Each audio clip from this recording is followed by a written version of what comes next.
Hello and welcome to not All Hallows Eve, because All Hallows Eve is actually Halloween. Don't be confused. It is not the day before Halloween. All Hallows Eve is Halloween. This is Devil's Night from The Crow. Thank you, Isla. Yeah. And then Devil's tomorrow, Night. or the first is Samhain or whatever. Yeah. Samhain. Yeah. That's how you say it? Glenn Danzig's Okay. side band, Samhain or whatever. Samhain. Yeah. Get it right, Samhain. Shout out to the Crow. They need to give that one another run, don't they? They need to give did, it and another it try. was Skarsgård. I mean, and it was another. bad. A good one. They've only done it like 6 or 7 times, right? Give it another. There's one more at least 3. At some point, we're gonna bring the Crow back to its original glory. Is The Crow a horror movie or a crime thriller? It feels like a horror. It's so it's a dark. It's Supernatural revenge thriller. Yeah. I am Michael Huber. We are Easy Allies, and this is the Easy Allies podcast. We got a skeleton on brand. Very appropriate. Crew. Spooky skeleton crew for Halloween special. Yes. We are here to talk about what's new, what's news, and what we've been playing. I am Michael Huber, and this is Don Casanova. Been playing some games. Yeah. Also in the room, making it all happen. Oh yes. Isla Hank. Yeah, there it is. I like us saying our own names. I Fun, isn't it? I prefer that every time. For Really? sure, yeah, 100%. So you I'm know. I'm like serving it up for you to say your name. Yeah. But then some people don't bite. Usually blood. He just stonewalls you. He just Blood, yeah, stonewalls he me. just Yeah, stares yeah, at you with those shark eyes. Yeah, it's intense. And then sitting on the back couch, yelling her name out. Can't hear it. I couldn't hear. Yell your name. I wasn't listening. Sorry, Gabby. There There it She is. is. Gabby, Just Gabby, Yeah. like Prince, Like like Cher. Madonna, like Cher, Zendaya. icon. All right. We're going to talk about some games today and some news. Mainly being, Isla's been playing the Séance of Blake Manor. Just started it. What is Yeah. that? Yeah. It's Except- cool. It looks cool We'll is get the into it. word. Yeah. Dawn, of course, has been playing Mortal Kombat Legacy Collection. Checking it out. I checked it out. Yes, Huber. very excited. That's right. And we love at Easy Allies here game preservation, 100%. access, being Yep. able to relive the classic games. This is amazing. Yep. You've also been playing how do you say it? J-World Evolution? What is it? I call it J-Weevo 3. J-Weevo 3, Yeah, everybody. that's what I coined, and the world is quickly following suit with the moniker I've given it. But if you want to be totally legal about it, it's Jurassic World Evolution 3. Love that. Yes. And then, of course, Weevo. yeah, J-Weevo. I J-Weevo really 3. love Or that. just J-World. That sounds cool. And then I have been playing Dragon Quest 1 specifically because I'm not gonna jump onto 2 until I finish 1. yeah. So I've just been playing 1. So we're gonna talk about Dragon Quest 1 today as part of the 1 and 2 HD remake package. Ooh, jolly. Also, we're gonna be talking about Halo Campaign Remake. Strap in, everybody. Yes. Wow, a lot to talk about there. Yeah. For many reasons. Yep. All right. And Animal Crossing New Islands. Oh, that's Slumber Islands. Oh, don't spoil it. That's also this week. It was a surprise. Yeah. Shh. Is it time for my redemption? Stay tuned to find out. Dude, Huber, Is it time? I wasn't going to say it. Is it time? Because I didn't want to make you not do it out of some weird spite. Yeah. But goddamn it. It's time, Isla. Redemption time. Hell yeah, Jones gets to name your island. Oh my God. I did not even think about that.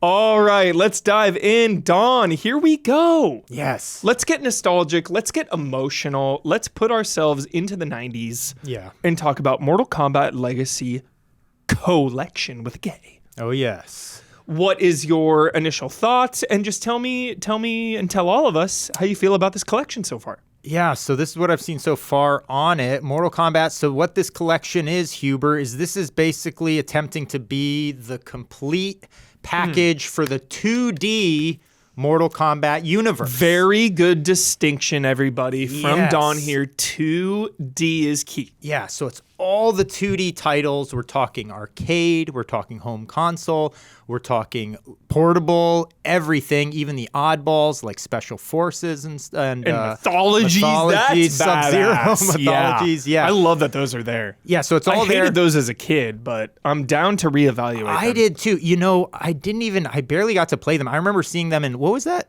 Didn't you go to Software Etc.? You had some Software Etc. stories, Oh, right? yeah, I Software remember- Etc. That's my Software Etc. memory. Yeah. I remember seeing a big cardboard box for Sub-Zero mythology. I was like, what the hell? I walked in there so many times just confused. They're like, what is this? Dude, I loved those big cardboard Big boxes. giant, hanging in the window. Oh man, I was gawking. Yeah. Walking through the mall, stop at Software Etc., start gawking. This collection is sick. So yeah, all the 2D titles, and this is done, again, Digital Eclipse, so it's another one of these museum-style showpieces. That's a collection of the games and a collection of all this historical content that they package side by side with this stuff to just give you a context of the world and the production world that led to the creation of these games.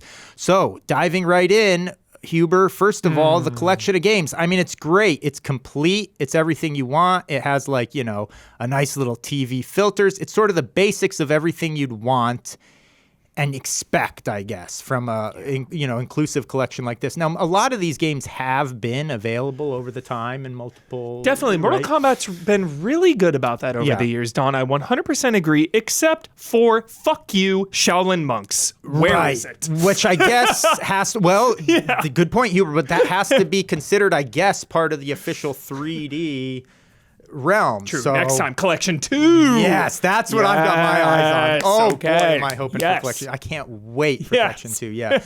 So one thing that's interesting, so they present all the games on this timeline. First of all, really nice UI, really well, clean organization, easy to get into, and each game title, you can scroll on a timeline according to when it came out. They separate by console, arcade, handheld.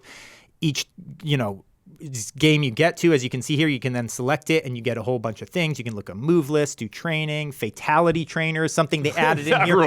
Which many times, over the past, there's been so many times when it would have felt like, no, that's it. Don't put a fatality. What are you talking about fatality? I think it's been long enough that we're like, no, now's the right time to just burn through hundreds of fatalities. Show us how. Check out game trailers. Oh, yeah, the Mortal Kombat. What is it? Fatality Fridays. Fatality Fridays from the one and out to only Don Blake. Casanova. Casanova and Blake, yeah. Dude, decades ago now. It they're feels like still in up on the another internet. lifetime. Yeah. See you in another life, brother. I think we went from 1 through 9 and put all the fatalities back then, which was an impressive feat at the time. Now a lot of people have done it, but Incredible. yeah, so check those out. But so the fatality thing, for instance, it's really well done. You can pick your character, and then it automatically on the border edge, it'll like bring up fatalities, babalities, friendships, everything. There you see it right there, the move list, and you So can just cool. kind of just like tool around, pop them off. It shows you the zone you need to be in, So I have, from what I was able to check out so far from the game side of it, I have like a couple of nitpicks in terms of like stuff you'd sort of expect this to be, given that this is the like, definitive collection supposedly. It's just like, little tiny things that I thought were odd. Like I'm checking out Mortal Kombat 3, for instance. Mortal Kombat 3, known for like starting to add in some of the combos and stuff like that. So for instance, I like you pulling up the move list and they're only showing like fatalities and special moves. They don't have things like combos, which is sort of like an essential thing I would think to put into the move list, Odd choices when you want to access your move list. You have to like hold down the touchpad instead of press it, which is an odd thing to do in the middle of combat. You want to go into your moves or something, you know what I mean? I mean, obviously you're not doing that if you're playing with a friend, but this is a lot of single player fun to be had in here. So for that kind of thing, you wonder why they do a choice like that. You're fighting the computer and it's a real pain to like wait 2 seconds while you're pausing to go to the menu. So it's a weird thing. Weird choices like that. The training is like, I was expecting, maybe this will be, Mortal Kombat known for being somewhat simple for the 2D era in terms of complexity. All about special moves. But it was all about timing. That was where the complexity came in. The odd sort of timing and rhythm of Mortal Kombat. And I think a lot of that, especially with the different games, like some of the training could have been added into that part, but the training is just a simple, move. It's just, you're just practicing moves, essentially, like this and that. So whatever. I would just say it's a really nice, clean presentation. They pull off everything, but they don't like layer on everything you would kind of hope for to be like, oh, this is perfect. This is perfect. There's a couple of things that just don't seem like they're that well thought out in terms of like that quality of life. I don't know what you call that, Yeah, just training quality of life for sure. Like Street Fighter, I feel like is a little better at that than Mortal Kombat in general. Like especially the new one, right? Yeah. And the training mode, for instance, you like when it'll give you the move list, but then it'll show you your button inputs that you're executing, but it's not necessarily showing if you're hitting them correctly. Like if you could be like, hit that, but I missed that. So you don't quite, so when you're trying, for instance, on some of the fatalities, you're like, I'm not quite sure what I'm doing wrong. Yeah. And that could be assisting you there with a simple little thing like that. You know what would be amazing is if, because there's nothing worse than like failing a training or a tutorial. You're like, oh, let me do training first. Yeah. And it like checks off the trainings you've done and you're going through, and then you get to one and you're just stuck. It's so annoying. It'd be cool. It's so annoying. It'd be cool if like Ed Boon or something all of a sudden came on and was like, hey, you're pressing this button at the wrong time. Like, try this or wait for this. Or some way to alleviate I'm that. like, because they're showing you a record of your moves. And so I know some fighting tutorials have sort of done this training where like it's highlighted. So you know when you're like, oh, I'm hitting it, sort of like Guitar Hero or something like that. Yeah. You know you're hitting the key at the right time. So you know where you're messing up in the sequence or whatever. Yeah. But, so there were a few things like that, I would say, that I noticed in the overall presentation of the game collection. Other than that, it's top notch. I mean, you have them all. You have 32X. I mean, all just these oddball editions, the trilogy from PlayStation, which I have such good memories of. Oh my God. And like, so yeah, just to have this stuff side by side, all there, all accessible. Did you get chills when you heard the MK1 main theme? Do do do do do do do. Oh my God. Dude, it gives me chills. Gives me freaking chills. Yeah, and it does like the prologue, like text scroll of the lore, and you're just like, yo, dude. So I was checking out the games, and then they also have one of the things they have when you go to each individual game. Like I noticed they have the instruction manual scans also, which is super cool. Going through there, it's rad to have those included. However, I was like, so where is this a little light on historical? Where's all the marketing stuff? Where's all that? So then, though, you go back to the main menu. They've got the crypt.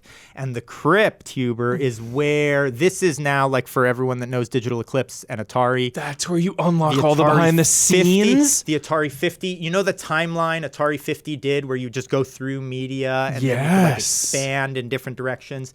That's how this is done. And Huber, I got to say, I think they outdid 50. This is now the definitive museum piece. This is so unbelievably well done, Huber. For each, I think it's a 4 or 5 part thing they call documentaries. There are multiple timelines for basically each Mortal Kombat, 2, 3, 4.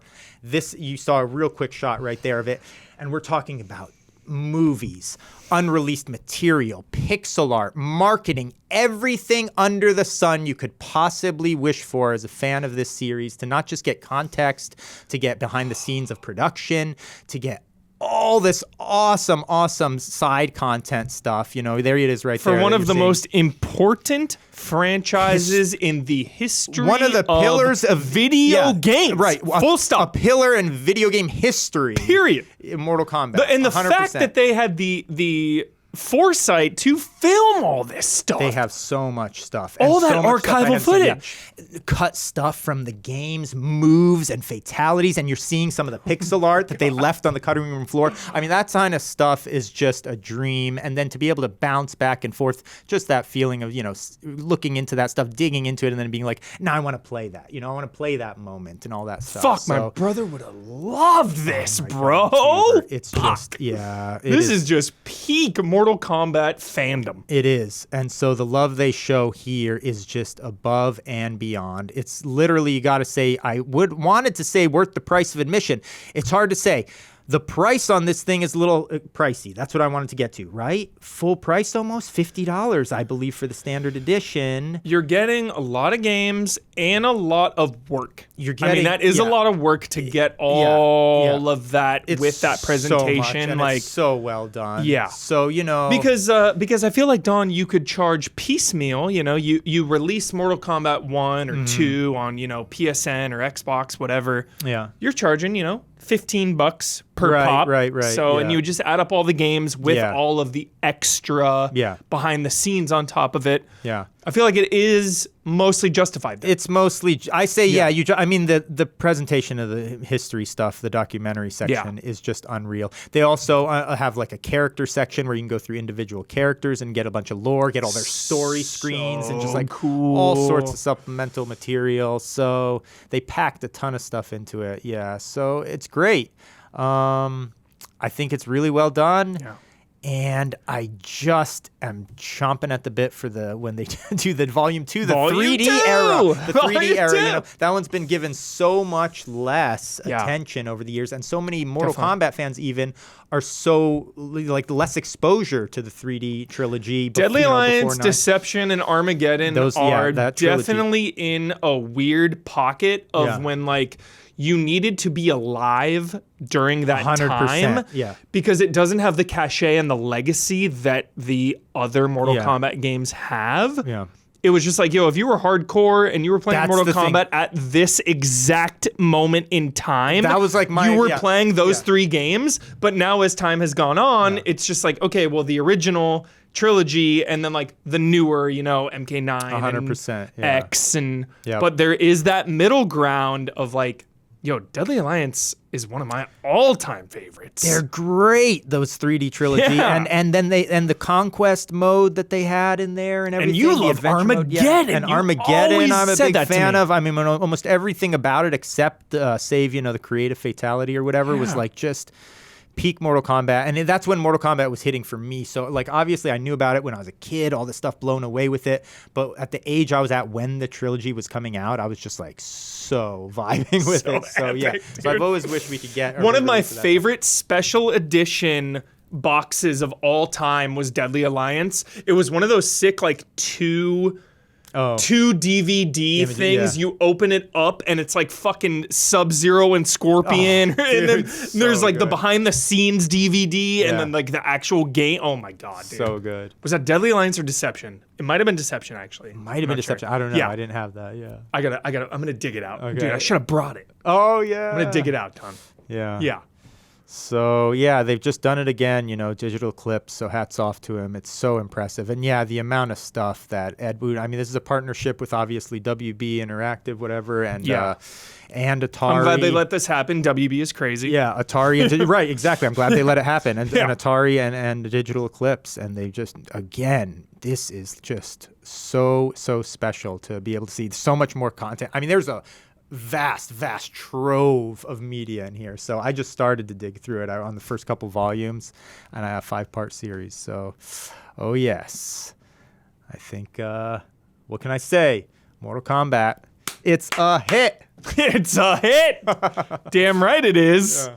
So sick. Yeah. Oh, and it's so awesome because I feel like it just, we always talk about this. I feel like it serves 2 factions of gamers where it's like, yo, if you have played Mortal Kombat and you grew up with this franchise and you love this franchise, this is absolute gold. Yes. And then also, if you've never played Mortal Kombat, this is one of the best ways to learn about it and experience it. You are just looking at the history and playing the original games. Yes. And just perfect.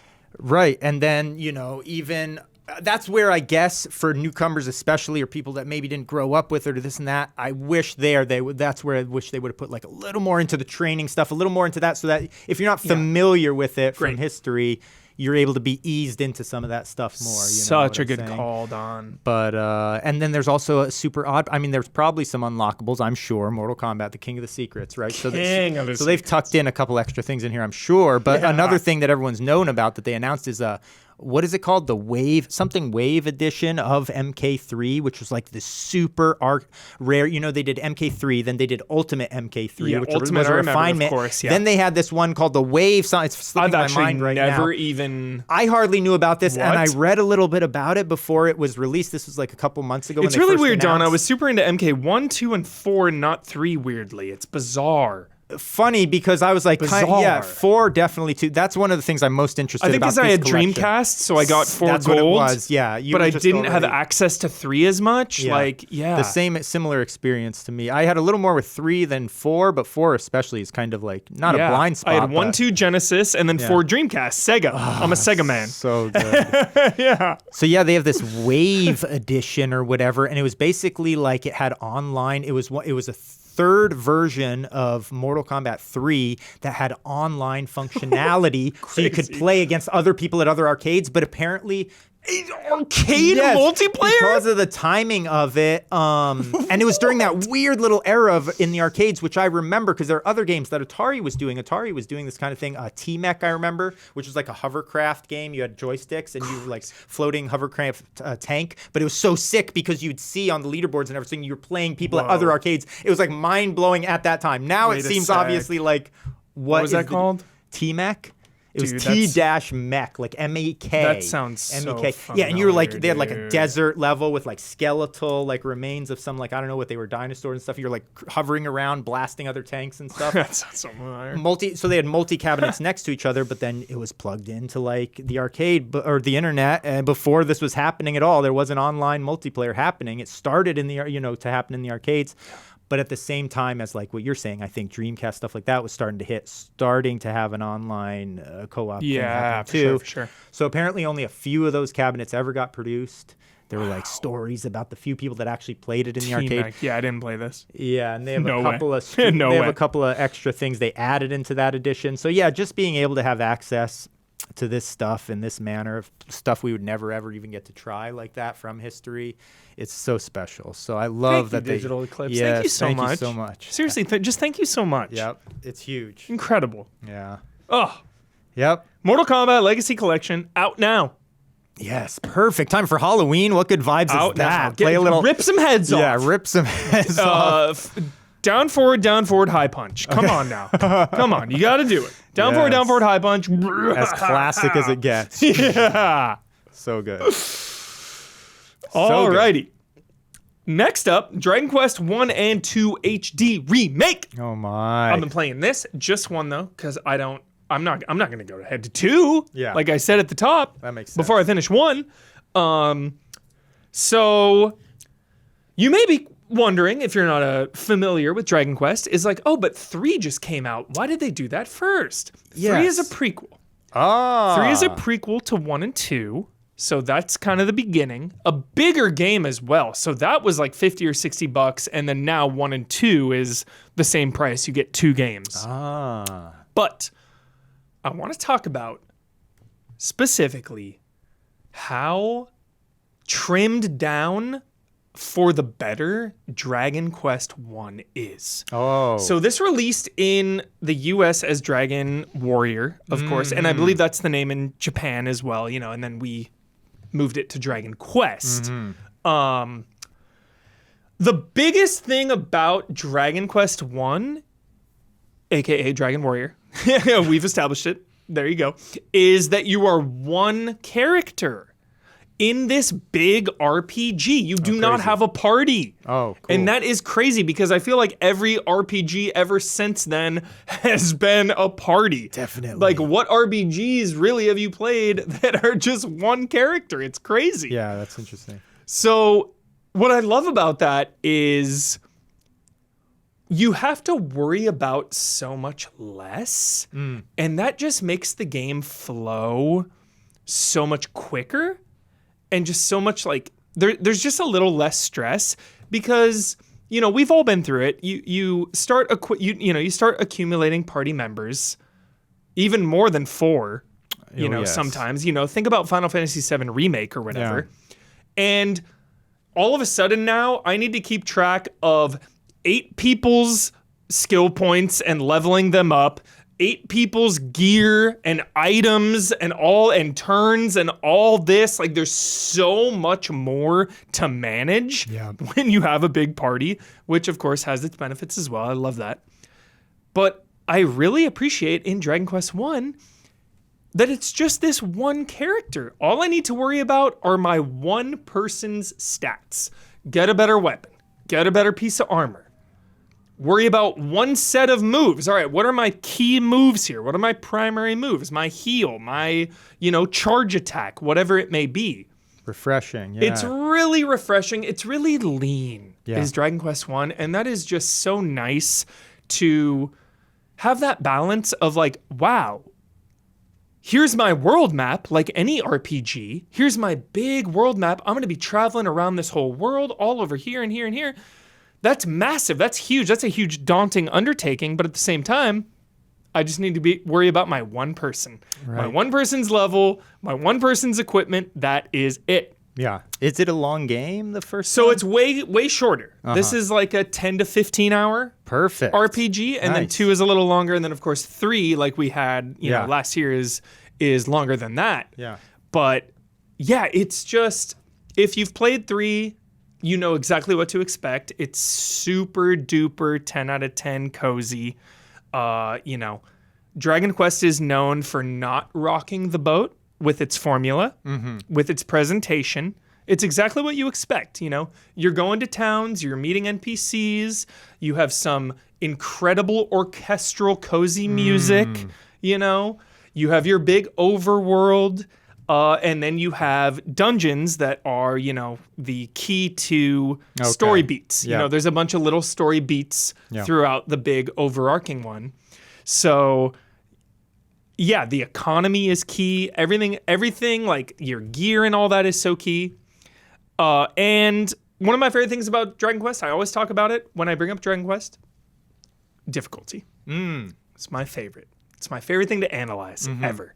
It is the reason. Dragon Quest 8 is like actually the definitive reason why I like hard video games. That is it. Really? 100% is this franchise. That was the catalyst. This franchise is the catalyst and the key to why I crave difficulty. Because every single thing you do in Dragon Quest matters. Every time you level up, you are clapping and you are pumped and you are stronger. Oh, I love Every that. single piece of gear you get has an impact on your love battles that. and it's making it easier. Yeah. Every piece of gold you find is critical because items in the town are super expensive. You need to make actually thoughtful, hard decisions Excellent. on when you want to spend money or not. And I think that is the most important thing in RPGs, period. The entire genre.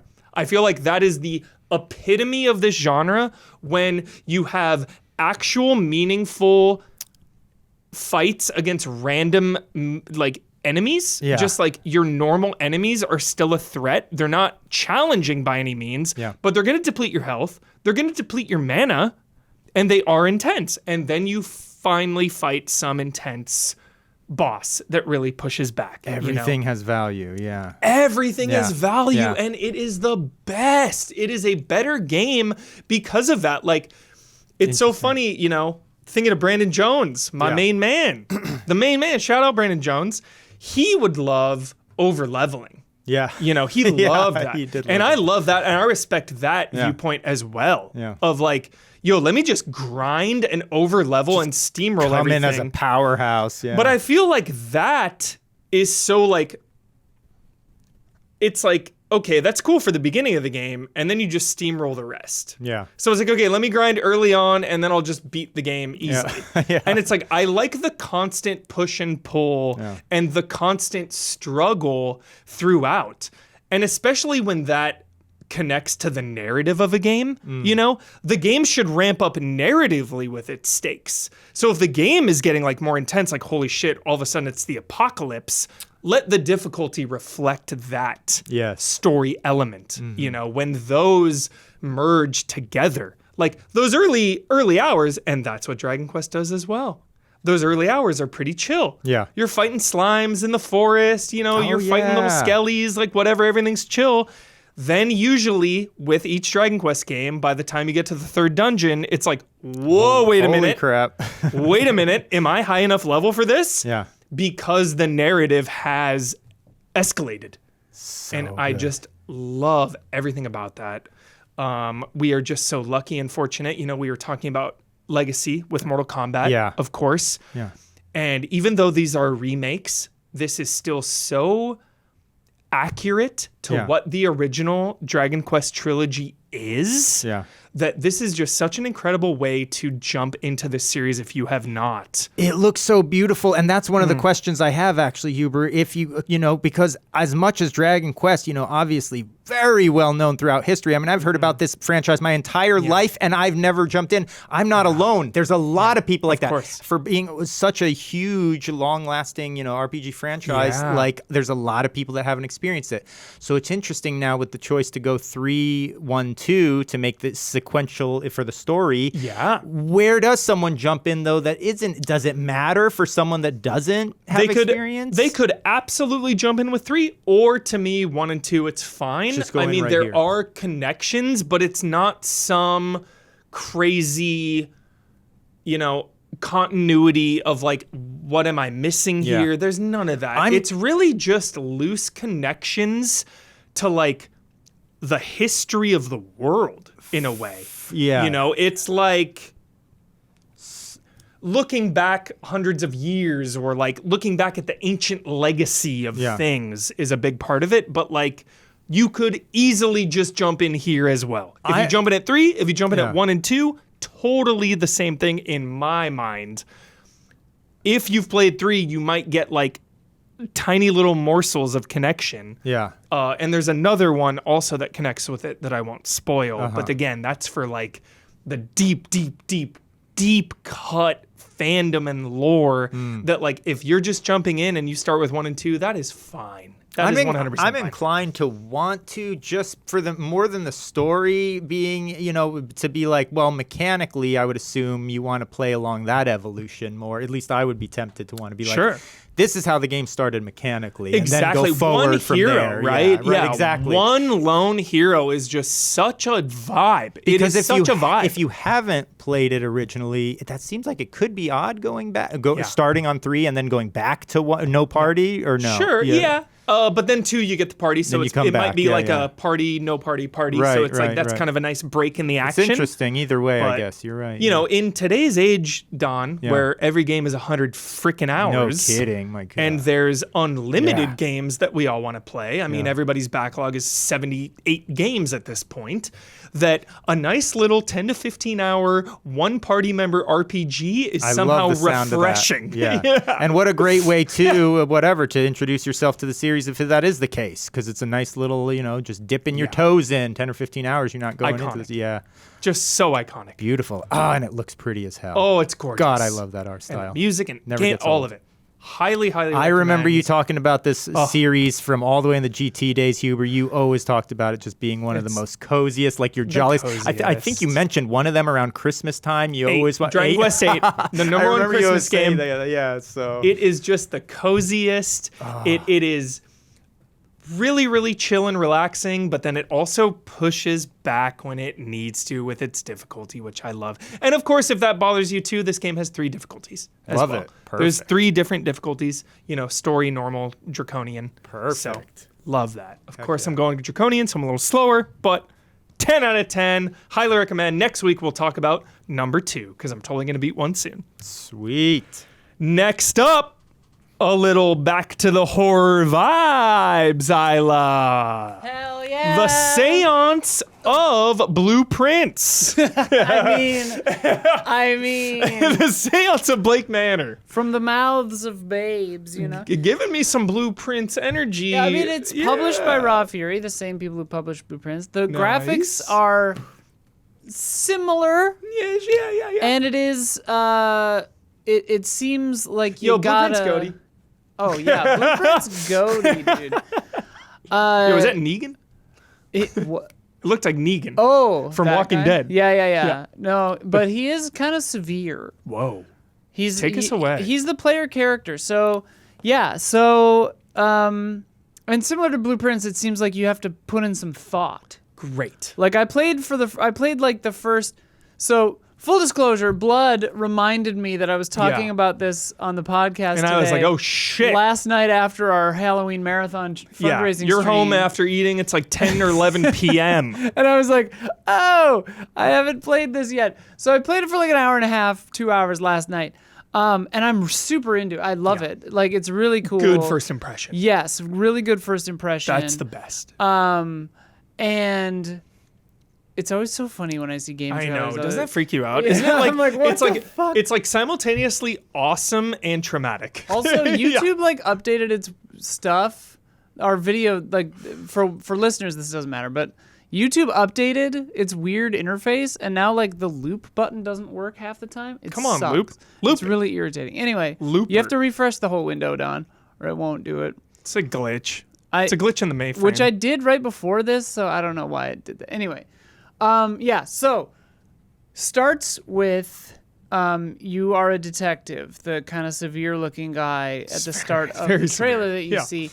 And he gets a letter from someone. I believe this is it's like a manor. Alone in the dark, if you will. Sort of. It's a manor in, I believe, Ireland, called, I think, Blake Manor. Irish horror movies scare me because there's nobody around ever. Yeah.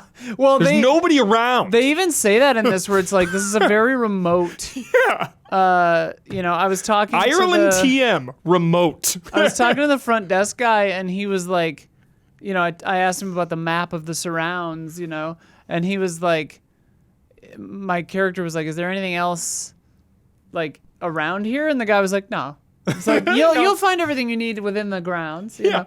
You don't need anything. There's horseback lessons and everything. But yeah, anyway, so you get a letter. This woman has, the person who wrote the letter thinks they suspect foul play. There's a person foul play. who was a guest at this manor. There is a seance that's going to happen in like 2.5 days, 3 days time, right? Time element. That's intense. It's a That's fucking immediate stakes. Huge time That's element. crazy. I'll get into the time element. Yeah, beautiful. The time element is insane. Okay, I love that. Yes. So less than 2 days. I think it's like 45 hours until the seance. Okay. Crap. You get there at 11 p.m. 44 and a half hours before this seance happens. Okay. Yeah. And the letter is like, this woman was here and she's gone now. But I don't think she left on her own accord. Wow. I suspect foul play. Yeah. And so you get there at 11 p.m. and like right off the bat, you think you see a ghost by the Holy fountain, and you're just like, shit. was that there? Haunting of And, Hill like, House. Here we go. Dude, for real, because Yeah. there was one time Here where we I go. came out of like the telegraph room or the luggage room or whatever, and I wasn't even sure if I saw it.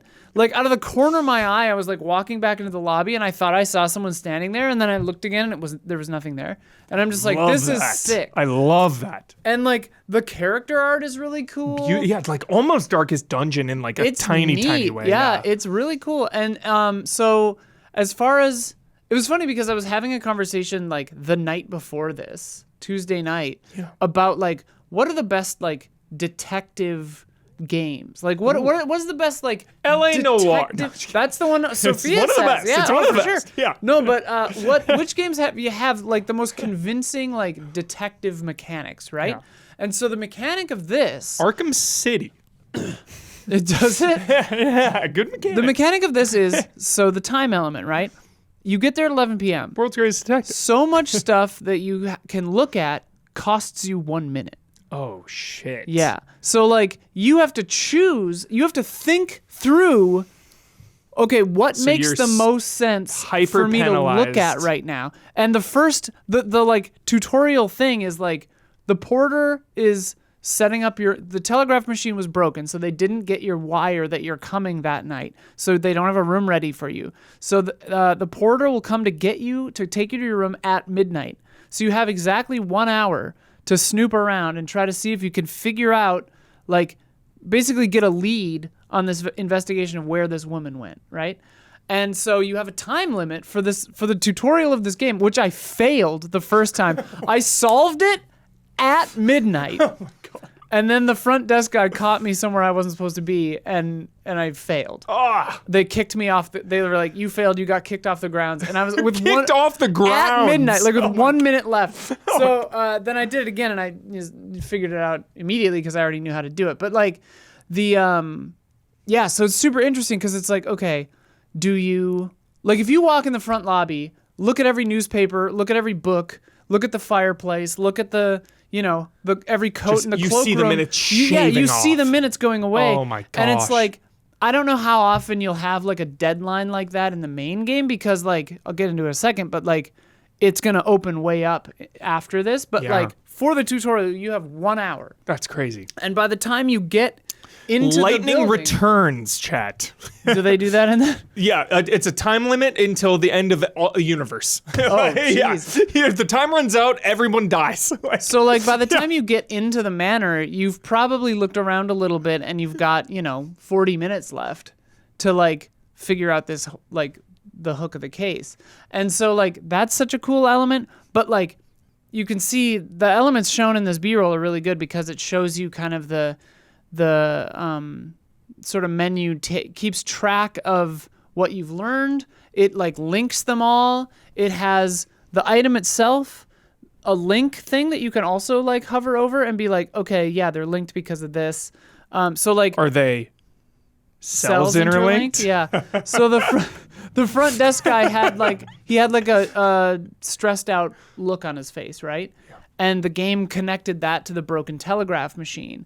And then it was like, okay, if I fix the telegraph machine, will that make this guy like me more? Yeah, as it should, as it should. And like it did some other stuff too, but it was just like that kind of stuff. And like it felt I like love thinking like that when Yeah. you play a game. and it felt like, again, early days, I'm only like an hour or two in, but like it felt like I was actually doing some thought, but the game was also, providing a framework enough, it's the anchor that gives my spirit the license to soar, whatever that line is. Yeah. Yeah. So, but also it gets crazy. Like you can see in the B-roll, there's like demons and Corpses witches and corpses and and- people getting cut in half and Yeah. like stuff growing out of, so like instantaneously, because you see a ghost like off the bat, you're like, okay, like we're going there. Yeah, And set the tone. the first night after you solve that thing, your main guy has this like crazy dream, and he says something where when he wakes up, he's like, I feel strangely compelled, like really interested in staying for this seance, even though I just heard of it like the day before. Whoa. And so it's like, okay, the dream is compelling us. That's alarming. Yeah, it's that's like, alarming. Okay, this is interesting. Yeah. But it was a really neat moment after, like, so this is when the game starts, like, I get the impression that it's really going to open up because the game is like, okay, you can open the map and it'll show you where everybody is. That people move according to their own, like, schedules. Shenmue. Skyrim, Sexy Brutale. So yeah, people will move around. Things you do can make them move. So that was like a big element in the okay. first little thing. Is like That's you had fun. to do a thing to get a guy to move somewhere else so you could go in there, right? And so it was really interesting because there's a noise. You come out of your room and it's the morning time, and the noise has drawn out all the other characters. And because the detective had looked through the sign-in book for the previous week, he knew all the names. Yeah. And so then he's just watching all the people kind of interact with each other. And like, it has the thing Sounds on like the... Knives Out here or Dude, something. for real. Yeah, He's yeah, like Benoit yeah. Blanc level. It's Yeah. like, it made me think of like Poirot, Yeah. Sherlock Holmes, like all the great detectives. Yeah. He you can really feel, and it's well written, like you can feel his detective mind working. And like, it feels like you're along for the ride with that too, because like you do get to do some of that thinking as well. Yeah. But the game, there's a story being told and everything like that. So it was kind of interesting to be like, he's talking to people, and like a lot of them said each other's names. So he was like, okay, great, that's that person, that's that person. But then he's like, it'll even say like, and it has the like right side of the screen, like Disco Elysium, like that's where the dialogue is happening as you're seeing the middle part, Shout out. Stylistically not really similar to that game at all. Shout but just out, the talking on the side like that is like that. Early in regs. Great song. But yeah, so he'll be like, okay, by process of elimination, that has to be this name because that's the last person left, you know? Yeah. And it's interesting because it is, like I said, like rural Ireland in, I'm not sure specifically yet what year it is, but it's like 20s maybe? Like, Yeah. I don't know, like, you know, not right Seems now. older. Yeah, but like one person signed in with an X. Whoa. And he talks about literacy Can't rates. write it. Doesn't know how to write. Yeah, So they do and the it's X. like Yeah. so it's like literacy rates actually factor into solutions to some of the mysteries because it's like, okay, well, there's a letter, so it's someone who knows how to write. So it's like This sounds so it's awesome. crazy. It's so thoughtful, Isla. Yeah, this it's just really- seems like such a thoughtful game. it's really interesting, and then it does have a little bit of like Golden Idol kind of vibe where you hypothesize based on the evidence that you've obtained.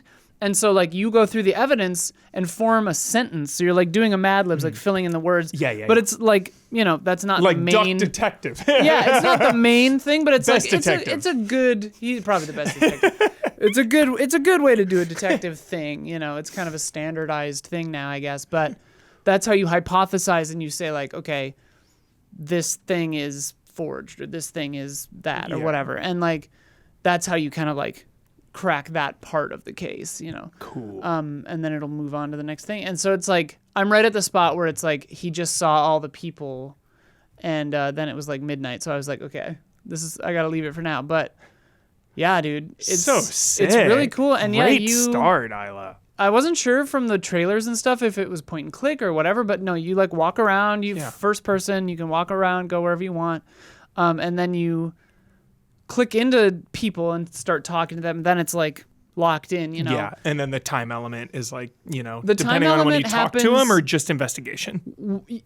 So if you're talking to someone and then you discuss evidence with them, it burns a minute each time you discuss burning these a different minutes is piece, so... a different piece of evidence. And then you also can analyze the person you're talking to. So straight Sherlock Holmes. Yeah. You're like, the glasses are cracked. Ooh. Like you like take your cursor and like click on the glasses and Yeah. be like, oh, glasses are cracked. Hands are shaking. Like blah, blah, blah, you know. It is friendly though because it tells you when you've seen all the... Got it. When you've finished little help analyzing there. someone, you know, it doesn't like... no more analyze. It doesn't have like so far at least, you know, obviously like I said early days, but it's not trying to get you out in like point and click moon logic or anything like that. It's not trying to be like, you didn't see this thing. Yeah, so you're and that's blah, the blah, blah. worst. Yeah. So like so far I wouldn't describe it as hard, but it's interesting. It reminds me of Nintendo Directs and PlayStation or whatever, where it's like, you're burning minutes. Yeah. What are we doing here? It's almost You're burning minutes here. with directs, I don't know if I prefer them to say this is 40, Yeah, I 45 know, minutes because they're long just like, ahead of minutes time. are going. Because I'm always looking at the clock. I'm like, well, I hope the last minute and a half has a banger because this has sucked It's so far. funny. But yeah, I mean, I like the art style. I like the vibe of this, and I like detectiving. It seems like a game Mike Flanagan will play tonight. Dude, I mean, Like straight up. it's Mike got- Flanagan is booting this up tonight. it's got. I think I know someone who knows him, so I wonder if they could point it out to him if they. Be like, yo, what do you think of this? Yeah, but it has that kind of vibe. Like I don't know how spooky dooky it's gonna get, but it seems like it's Even if it's not dealing like with it. super hyper scary, the fact that there's just like an unease. Well, it's so nice. It's interesting because like, obviously it's not a hyper realistic art style or whatever, but like, I did have a couple of moments where I was like alone in the lobby and I was like, did that butter churn just move? Because if it did, It's sick. yeah, it seems cool. Awesome. That is the Séance of Blake Manor. Yeah, Sounds awesome. not Bly Manor, Not Bly Manor. not Hill House. Love Bly Manor. Dude, I love Bly Manor. Oh, it's Uh, so emotional. when the gardener, It's so emotional. the first time I watched that show, when the gardener came into the kitchen, I shrieked. It's so good. All right. Thank you, Isla. That sounds so good. All right, switching gears to a maybe not this game, but franchise that's horror adjacent. Yeah. For sure. Jurassic World Evolution. How are we on 3? How are we on 3 here? I know. This is number 3 already? This is crazy. I know, it is crazy. It's This snuck is up on me, too. nuts. I know. It's funny, too, because it's like, oh, yeah, we saw the trailers earlier in the year and everything. It's like, I knew it was coming down the pipes, and then suddenly it just came out, and I was like, what? Wait, how is 3 out now? By the way, quick shout out, was Rebirth last? Yeah, Rebirth. I know you were a little mixed. loved I Rebirth. fucking loved it, dude. I freaking loved it. Not love in like an Avatar, or not love as in like I'm gonna die on this hill to defend this, but loved when I left the theater. I was like, dude, I really liked that. Yeah, I liked it really too. liked it. It's my 6th favorite Jurassic Park movie. I liked it. I think it's pretty good. It was pretty good. It's coming out on Peacock now, so I'm going to give it another chance. Give it a go. Give it a go. I feel like I like it more. I mean, visually, everything about that film was pretty great, other than whatever. There's some character stuff. Whatever. I think maybe I'll like it more when I see it again. That's one of the things I think the timing of this, too, was like maybe it was like a little bit far from the movie release. That's why we kind of forgot for a second that Jay Weevo is coming out. But Jay Weevo 3. here it is, Huber. Part 3 is out. And of course, it's a reality. you played 1 and 2. Oh, yes. Religiously. I played them quite a bit. Great. Yes. So I think I'm going to open up, Dawn, with how you feel about this one compared to 1 and 2. Yeah, so this is such an interesting franchise, these Jurassic World Evolutions. I don't know what else. You could probably think of some franchise that you could compare this to, but it's just like, it's something that has stayed very similar to what it is. Dragon Quest, like we just talked and about. it's just refined itself Yep. and added more. Refined and added more. Refined love and added that. more. Hasn't taken any bizarre turns. Yeah. Hasn't done anything extremely like Uncharted 3 world-changing. Drake's Deception, if you will. Exactly, right? Okay. I was thinking like, maybe even like the GTA trilogy, the original, 3 through San Andreas, something like that, where it's like essentially it's a very similar, but just kind so of much bigger. getting bigger yeah. and just refining it, giving you more options. So that's really what this feels like. I mean, it's just a further refinement of what it's been, which is a good thing, I think, okay? This is insane. First of all, it looks awesome. The graphics look excellent. Everything in this world, the environments, the new biomes and everything look super clean and nice. They've just refined everything so far from what I've been able to see, Huber. I mean, I'm not like super deep, very far into it, but I'm already on I think I've unlocked like 5 different cities around the world. Whoa. And it was similar with part 2 where like, you open a park or you're managing a park here and then other locations open up and then you can actually jump back and forth between them. And sometimes you have mission objectives. Sometimes you're just like, I want to go back to this park to make things better, to try to get the rank up and then my profits up. Just try to make everything bigger and better. So you have separate parks. So you're sort of globe-trotting. Yeah. And they've done that in the past. But again, just the way they manage it all in this one is like better, efficient. Things move very fast in this game. Dawn, I really feel like this is your dream game because you love SimCity and you love Jurassic Park more than anyone I've ever known, and it is just a hybrid of that. It really is. Is it living up to your hopes and dreams and wishes? Well, I mean, it is in that as long as you know that it's first of all, it's a park management game first. Mm-hmm. It's a park designing game first. And the sim aspects of it, I would say, are like third on that list. It still remains the lightest for an official kind of sim thing. And you love that. You love, I waste like graphs. piping. Yeah, I like graphs and numbers and the real nitty gritty of the economy. So like that aspect of it, I think, is still not to where I kind of like my dream of where they would have taken it is, in terms of like really the economy making a lot of sense in terms of like, this is costing me this much to like maintain and this is how much income. There's still a great imbalance where like I'm already making like hundreds of millions of dollars at parks and the costs of things are just like a few $100,000 here. Hey, Isla. There needs to be a tough balance. 1,000 a day, 10,000 a day, people will pay it. With any sim game, I really like the pressure to be on of being like, we're barely scraping by in terms of like making enough money to make this thing work. Oh, I grow bigger, the costs are growing, and how all those things work in relation to each other.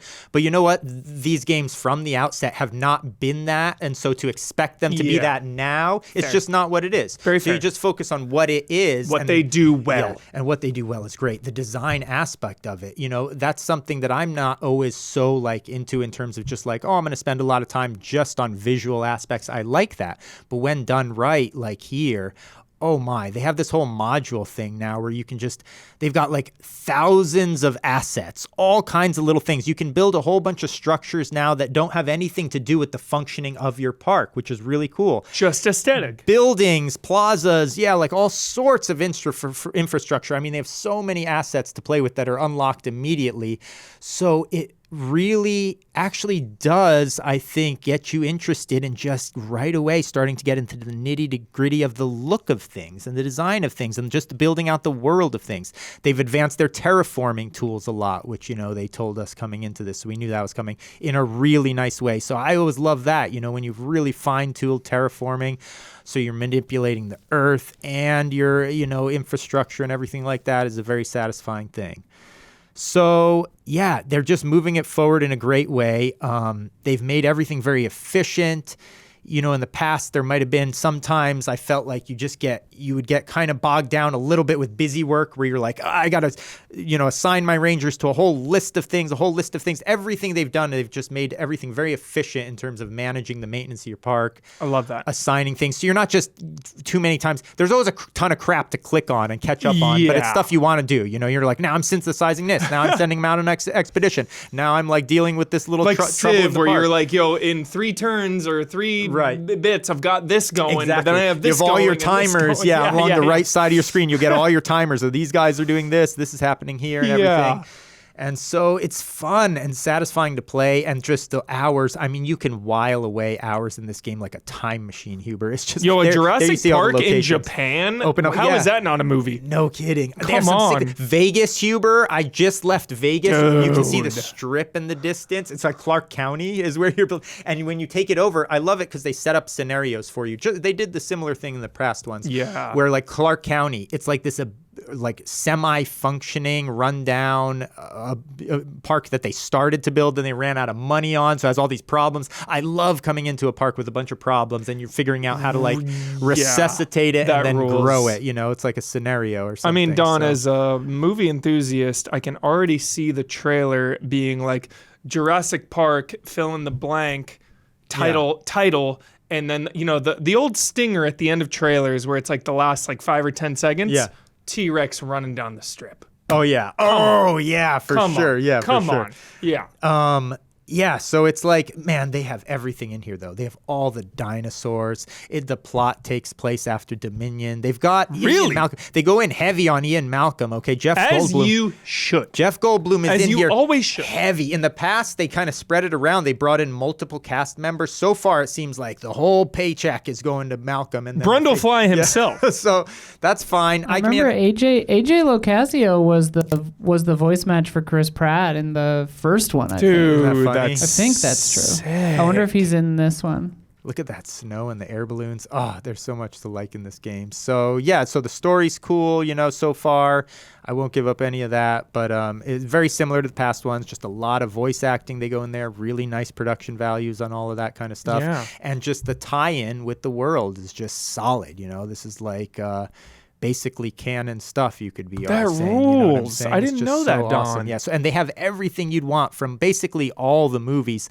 And the architectural styles, too. They have this whole, like, world architecture in this one now. So every single little thing you're building, from, like, a soda stand to a restroom or anything, you have, like, multiple architectural styles you're picking from, more so regional than before. And stuff. And then you can customize the heck out of stuff. So it's really a little bit of a dream in terms of, like, if you liked either of the earlier ones in any way, this is the best, no doubt so far. Wow. It's just another step up. Okay. Yeah. So it's like very rare. That's what I was saying at the beginning of this. It's like it's rare to come upon a franchise that just sort of does that, like this steady upward movement of like better without being. There's nothing in here so far I've come across at all, but where I'm like, but they did that. It's just everything is like, oh wow, okay, they made that a little better. Oh, they did that a little better like this. Spoilers. Who's my man in Jurassic World in the helicopter? What's his name? Masrani. God damn it. Yeah, Masrani. Fucking the best fucking character. Come so on. Good. Yeah, so good. How dare you, Jurassic Park? How dare you? Yeah, I know. Best good death though. Dude, we need Masrani in like the newer ones, man. Like a Masrani arc. Well, the Masrani Corporation, God. the Masrani Corporation though though, is Yeah. featured heavily in these also, so that's really cool. And well, now there's this new thing too. It's called DIN, or there's a Dinosaur something network. Yeah. But yeah, so Epic. yeah, J Weevo 3 keeps rolling, Love it. baby. Yeah, check it out if you're in the mood for a little light sim and heavy design and you Yeah. like dinosaurs and stuff. It's a fun one so far. I'm loving it. Yeah. Love it. Yes. All right, the last game we have to talk about today is, one more time, running it back because she just finished Vampire the Masquerade Bloodlines 2. Oh. Isla, Yeah. what is the final verdict, final take? This seriously, to me, looks like the best 7 out of 10 of the year, without question. It is definitely a 7 out of 10. Okay. Yep. It's Complicated. It's complicated without spoiling the endings Of in any course. specificity. There are 6 different endings, but all of them are just one of the characters talking over like a slideshow. Yeah, which is brutal. Pretty but- vague slideshow Yeah. also, because like I got the ending I was trying to get, or like that I was hoping for narratively. Like I was like, I want to try to do this, and like I found out after looking it up that I did get that ending. But the ending was like a little vague. So I was like, okay. It's the funny thing about this game is having finished it now, where it's like you can see everything that they wanted to do, or that one of the dev teams along the lines Yep. wanted to do. Because again, Chinese Room took this over halfway through. Troubled development. Very troubled development. You can see everything that they wanted to do in this game, and how everything you're seeing is a compromise. In a kind of a bummer of a way, but like, yeah, it's funny because so many people have said this online, and I kind of agree that like, if it weren't called Bloodlines, Yeah. if it wasn't called Bloodlines, That's a lot 2, to live up to, Isla. because it's not, it has some similar DNA obviously to Bloodlines 1, but it's like, it's just not an RPG. It's not an open world game. It's, it's a linear narrative story action game, Yeah. pretty much, with some like, A little bit of choice here and a there. little, but it's mostly just like hackneyed side quests just kind of chucked in there. And it's like, Yeah. it opens up and you get side quests from like one of 3 or 4 characters, and every single one of those side quests is the same. Like kind of thing, where it's like Nico will be like, follow this scent trail and go kill this guy because he's a dick, or like Onda will be like, go kill this person because they might fuck up the masquerade, or Miss Thorne, they're like the most like, and I was Tremere, and so she's the Tremere person, but like her quests are always just, hey, go over here and get this thing and bring it back to me, Yeah. like literal fetch quests, because she just runs packages or whatever. And it's like, it's funny because it, on the one hand, it does let you explore the city a little bit and find some of the like collectibles that you can find. But on the other hand, it's like, these are not super compelling or different or Yeah. interesting. So I found myself thinking like, okay, what if, like I rarely have this urge, but I was like, okay, if I were a modder, like if I knew how to do mods. Yeah, which Bloodlines 1 has a prolific modding community absolutely, for sure. Yeah, absolutely. They fixed the game. Yeah. But like, I hope that, because there's so much in this game I really loved.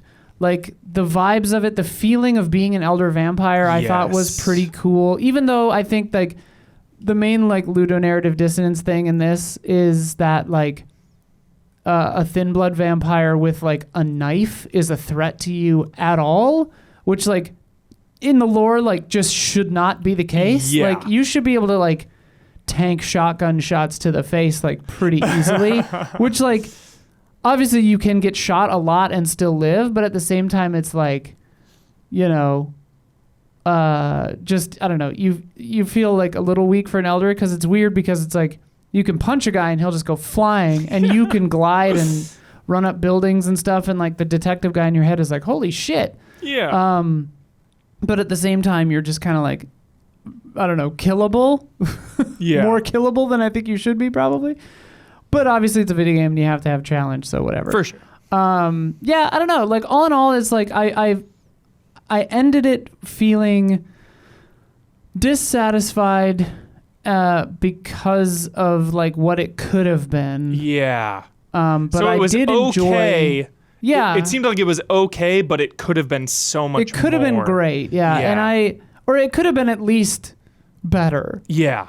But I think that they did okay with it. Yeah. Like So maybe- it's not an utter travesty or whatever. Yeah.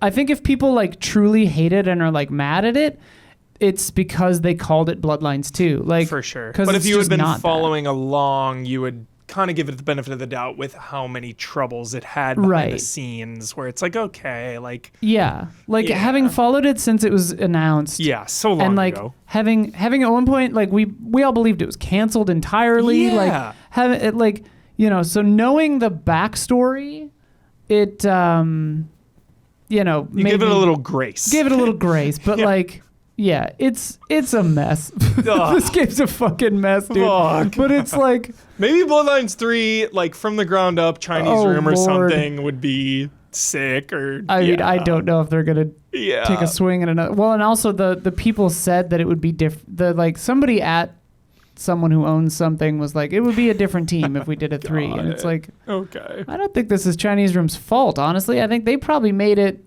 As a good lot as it could better be. than it would have been. Yeah. Yeah. Anyways, so Yeah. it it's okay. It'll probably be on sale Oh, yeah. very soon. Very soon. And I would say if you're interested in, you know, if you want to live out your goth dreams, your goth 90s dreams, then pick it up on sale. But, you know, I didn't hate it, but it's not very good. Yeah. Get them next time. Yeah. Or just play the modded version of Bloodline 1. Yeah. Yeah. I mean, yeah, if the modding community like puts extra content in this or Yeah. or like that's what I was going to say before with the modding is like either you mod it out into being an actual open world RPG, which Yeah. obviously is a shitload of work, or you mod it into being Still Wakes the Deep. Like you mod it into being just the linear Yeah. story with some like action set pieces, That'd maybe. be cool. That'd actually But, be like, cool. Yeah, obviously you'd have to change how the skill system works, where you'd like get action points for free or something, and like all the blood type stuff or whatever. Because there's a lot of grinding to get all the. Crazy. Because I unlocked the whole tree and all the costumes and everything, and it like took some Little bit of extra. feeding on people that I didn't need to be feeding on to get Yeah. all the blood types or whatever. But It's intense. like if I were to mod it into like a story game, yeah, I would just cut out all the fluff, Yeah. and it would be like a 12-hour story, and I think it'd be Yeah. pretty tight. But who knows? What could have been? Hey, at least it's functioning, I guess, right? Yeah, mostly. Yeah, It crashed. It was funny because it was funny because the day I talked about it on the podcast last week. Since then, when I had said I had no technical problems, Yeah, it crashed. it's like crashed 10 on me times. 7 times. That's Dang it. hilarious. That always happens. But whatever. All right, we've got more to come. But if you've been enjoying this show so far, please take a second to like and subscribe and ring that bell on YouTube. It really helps us out so much. It helps us and you stay connected to all of this. And if you want to sponsor this podcast, please put your name right here in the space. You can email us at info@easyallies.com. We'll get you all the details. Gonna take a quick water break. That's a good idea. I'll mention the babies now. So obviously these babies, the dinosaurs can naturally create babies now in this one, which is one of the big deals that they have changed, you know. So now there can be this whole like generational thing happening where you're keeping track of them and everything like that, and they're multiplying naturally in nature. You know, you create nests and everything. So that gets you very, very. That's just one more layer of this that gets you very invested, personally connected to your park and these creatures. You know, you really feel more responsibility weighing on you when they're being created naturally somehow. You know, not just synthetically. So. It's a nice thing they did with that, I think, creating the babies. However, I brought this up in my stream, no mating animation. And I think that's a major lost opportunity here. I mean, we're bringing in nesting and babies being created naturally. And it brought up the thought in my mind, we have never seen this ever depicted, Isla. Can you think of one place in any form of media? I'm talking books, magazines, TV shows, movies. Have we ever seen any dinosaur mate, and how do they do it? How do they do it? Just technically. I imagine it would be mechanically. like giraffes. I mean, how would two long-necked brontosauruses One of do them's it? just up on. Wait, no, wait. They have the tails. Wait, no, wait. The They frickin' show tails. this. They show this in Rebirth. They What? show the brontosaurus or the titanosaurs or whatever like necking. They're about to start fucking, and then they get Where distracted. does it go from there, though? How? Well, right. How does it go from there? I think it would be like a giraffe where it's just super awkward and weird. What about two T-Rexes? That What on can't earth? even. Right? That's what I'm saying. And this has never been I feel depicted. like we put the T-Rex skeleton together wrong. We as in humans. It's possible. That thing looks. It makes like, those no front freaking, arms don't make especially any when you sense. start thinking of things like mating. You're like, well, this makes Yeah. no sense whatsoever. So anyway, that's one small, missed opportunity there. Maybe they'll patch it in. Some Love a extra patch. animations. I love patches Yeah. so much. Patches the spider. Absolutely. Anybody watching? Or does anybody have their? This is for chat also. Anybody watching? Mm-hmm. We're back now. Does anybody have their Halloween film picked out already? Do you? I do. What is it? I figure it's about time to rewatch Frankenhooker. Huber, have you ever seen Frankenhooker? Isla, have you seen this? No, I have not. It's a B. I would consider it a B movie. It's actually very funny from the 90s, but I think it's aged well for the most part. Anyway. With the asterisk for the 90s, of course. Yeah, story Yes, about a as we guy, love story really, about a guy rebuilding his significant other from parts of Sex workers. prostitutes, I believe. Yes. Yeah. So Frankenhooker, such the title, but it's actually good and really funny, and I think it's about time for a rewatch. I haven't seen it in a few years. Alrighty. do that. How about you, Isla? Well, I think we might be going to a party on Halloween, but That's nice. Still, when you get home at 12, 1 a.m., yeah. throw something on. done by 1, baby. I'm in bed. Yeah. But I mean, Welcome to Derry is putting out episode 2 on Halloween, right? Yes, it is. Sophia's been after me to watch It chapters 1 and 2 because I have not watched those, but I did watch episode 1 of the show, Hell and yeah. I loved it. Fuck. I keep telling her it fucked up my life. Like Yeah. the original It ruined my life as a kid. Childhood trauma. Like the notion of something that gets worse the more you believe in it, or like that it weaponizes your own imagination against Yes. you. That's powerful, frightening for somebody who lives in her own head all the time. You know. What did you call Pennywise, Gabby? Like rude or something? What was it? Disrespectful. Disrespect. Pennywise is disrespectful. To say the least. Yes. Yeah, definitely. It's so disrespectful. Okay. All right. Switching gears from impressions, we got an announcement, a big old game announcement, as we love at Easy Allies. Halo Remake. Yes. Halo, not Combat Evolved. Halo Campaign Evolved. Crazy. What a name. It's Yeah. actually a really good name. Yeah. The Halo remake is coming out to everything except Switch. Sorry, Switch. Yeah. It was announced during the Halo World Championships and officially announced as Halo Campaign Evolved.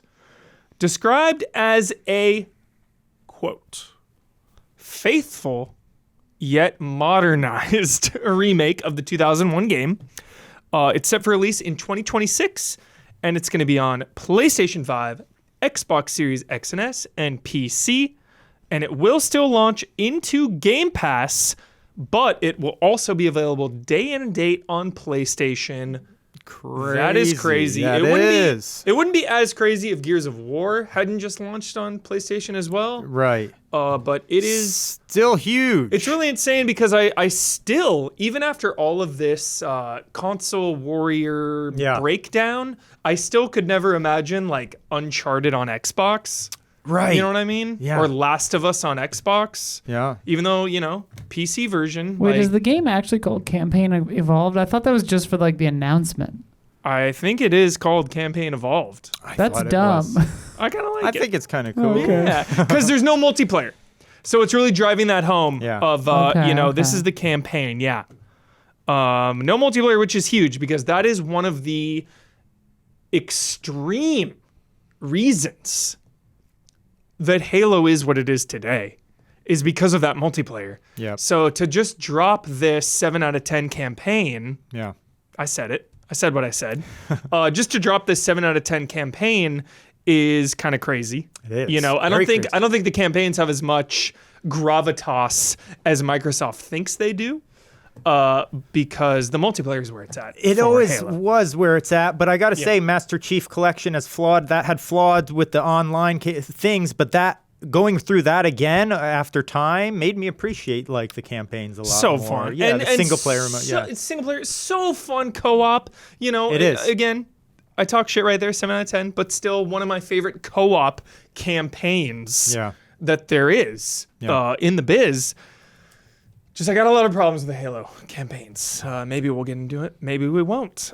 2011, though, they already kind of remastered this with the Master Chief Collection. Yep. Remember, you could do that awesome swap the graphics Oh, mid-game. yeah, I forgot. Isn't that one of the coolest do that things with ever? everything. Do Isn't it with it everything. awesome? Yes, it's the best. It's Dude. the best. Yeah. One button, you're just standing there and you push a button and it's just like boom, boom, I boom. wish that was required. You can't do it in DQ, can you? Dragon Quest? No. You can't do it. Yeah. I wish. I love when they do that. I know. Yeah. It's so awesome. It's so amazing. It's Unreal Engine 5, and it promises upgraded visuals, refined controls, as well as online co-op up to 4 players, which is awesome. Cool. And here's what gets me hyped. Yeah. This is the sickest shit. Yeah. 3 new missions. Yeah. That is amazing. Actual new missions. It's like when they do that with like Doom, when like, Romero will make Yeah. like a new campaign for Yeah. Doom. You're just like, Oh, yeah. yo. Yeah, you're like, what? That was amazing. Now, are these based, do you know, on anything that from previously unreleased, inspired by unreleased content? Yes. Or, oh, yes. Not I unreleased, but the new missions are prequel missions featuring Master Chief and Sergeant Johnson. I love when Dude, they do this kind of stuff. that is so sick. I love it. Yeah. Any kind of parallel content or content that's just connected, supplemental like that they do Yes. after the fact. Oh, yes. Yeah. 8 out of 10 campaign. Oh. I said so. Okay, It's 8 out of 10. Warming up to the campaign. It's 8 out of 10. Battle through original missions. This is their blurb as well. Battle through the original missions, newly rebuilt with enhanced level design, Interesting. updated cinematics, and improved wayfinding. Because modern gamers need waypoints. yeah. They need they need it all. They cannot handle it. They need direction. Need it in their face. Yeah, like where am I going? Oh, I don't know where I'm going for 3 minutes. 2 I'm going back seconds, on my yeah. phone and deleting this game. Yeah. Straight up. Like Yeah. You got whatever. things to do. Yeah. Refined to keep the pace moving That's what I said. They got things to do. without losing the wonder, tension, or heroism of the original. Okay. All right. The environments have been, quote, reborn with all new visual cinematics and animations. The soundtrack has also been remastered Nice. with Halo Studios promising, quote, greater immersion. Oh. And the primary cast is back, and they recorded new voice lines, of course. That's excellent, actually. They have also, here's some good stuff for Halo fanatics as well. They've added the sprint button, which came later. They've also added 9 new That's weapons. huge. 9 new weapons, Wow, that's- including the energy sword, which was Hell just yes. available for the enemies in Halo 1. You couldn't use it. So that's huge. That is awesome. Another significant update is hijacking enemy vehicles. Hell One yes. of the staples of the Yes. franchise. We love that, dude. Taking Yeah. the Wraith out, just with boom! It's so good. Little GTA action. There will be no Switch 2 version. There will be more campaigns coming, and that is a rumor, though. Rumor, Halo 2, Halo 3, what have you. just rumors for now, but it's one of those like Nvidia type rumors where it's like, yo, this is happening. Obvious. This has been like a leak. This is a leaked rumor. Yeah. There's also, I thought this was pretty cool. There's a campaign remix feature that allows players to take on any missions they want with a series of modifiers or skulls, you know, the classic Halo skulls to make the game harder, to alter the experience with things like random weapons and enemies. I hope they have like curated lists of that where it's just like, yo, here's the weekly modifier. Because like Last of Us Part 2 No Return does that, where it's like, hey, here's the 1 week, you know, here's the weekly run, if you will. And I always like that. I think it's a really good carrot on the stick and a real good reason to have you hop into the game for that week and experience something new and fresh and random. Keep like it fresh. I think it's really smart. It's really smart. On for the social side, the campaign will be 2-player split screen Hell yes. and 4-player online. All right. As we know, take that with a grain of salt, Halo Infinite, yeah. split screen campaign. Right. Whatever happened there? We don't know. We don't know. Yeah. Couldn't handle it. Right. Series X too weak. Something happened. Too weak. Couldn't handle it. Do I talk too much shit on Xbox? It's kind of funny. Because it's really like not They personal. have it coming. They do. They Yeah, do. yeah. You know, any studio, any billion-dollar studio that is making blunders Jacking up their and jacking up prices, and you know, I call that shit out, dude. unnecessarily, yeah. I call PS Plus out. It's bullshit. yeah. All right. What do we think about it? Halo Remake. It's great. It's excellent, and it's on PlayStation, Yes. so it's insane. That is insane. What a moment in time. We saw this coming. Blood could have won a bet off of this if it was only a few weeks earlier. You think? It would have happened. He was calling this out earlier in the year, I think. So Yeah. What is your experience with Halo, Don? Did you well, I wasn't. did you play Halo? I did. Because bringing back software, etc. Yes. Halo 1, Yeah. beach landing. Yeah. I mean, they were just showing the Halo 1 beach landing to me is as iconic and impactful as Sonic running away from the whale on Dreamcast. Oh, wow. It's Yeah, like okay. those two moments Yeah. to me are two of the most defined visual showpieces of It all was, yeah. time. I do remember that moment in time when that was. It was something I usually experienced at my friend's house the first few Halos because I didn't at the time own the original Xbox, and then I did get on board with Xbox for the 360, but I was kind of late in the 360 life cycle when I jumped on board, and so I did 360 obviously. ripped. Oh my gosh! Yeah, God, shout out, one of the ripped. best ever. One of the best It ever. Still, yeah. is easily one of the best ever. top three Halo systems ever. Fucking Halo 3 on 360, Yeah. dude. Get out of here. So 1, 2, and 3 specifically, I played a decent amount, but it was always at friends' houses. I never personally owned one, so I never Same. fully went through the campaigns. Actually, but I played them quite a bit and had Yeah. a ton of fun. And beach landing, iconic moment. It wasn't until the Master Chief Collection re-release, whatever remaster, when I got a chance to actually own it for myself and go in and actually replay, more concretely the campaign for myself. So I enjoyed that a lot, even though a lot of people were complaining about that, warts and all. And that's it. Now, since then, I've dabbled with Halo. Yeah. Jumped in to try it, all of them. I think I've tried, I guess I played all of them casually, you know what I'm saying? But, never 1,000% invested, but I've always enjoyed them. I've had fun. Yeah. I've enjoyed them. I Same. love the franchise, but I've think- never been a completionist for the Halo world. For sure. I don't like playing them solo at all because I just feel like there's such a disconnect with me and Master Chief. I just do not connect with him as a yeah. character. Same with Cortana. Yeah. I'm just not invested. The Arbiter is my favorite Halo character of all time. Yeah. It's is that by design? Should Yeah. the Arbiter be my number one favorite character? But with co-op, I totally the see what you're saying. gameplay with co-op is just where so the incredible joy comes and in, so yeah. fun. Yeah.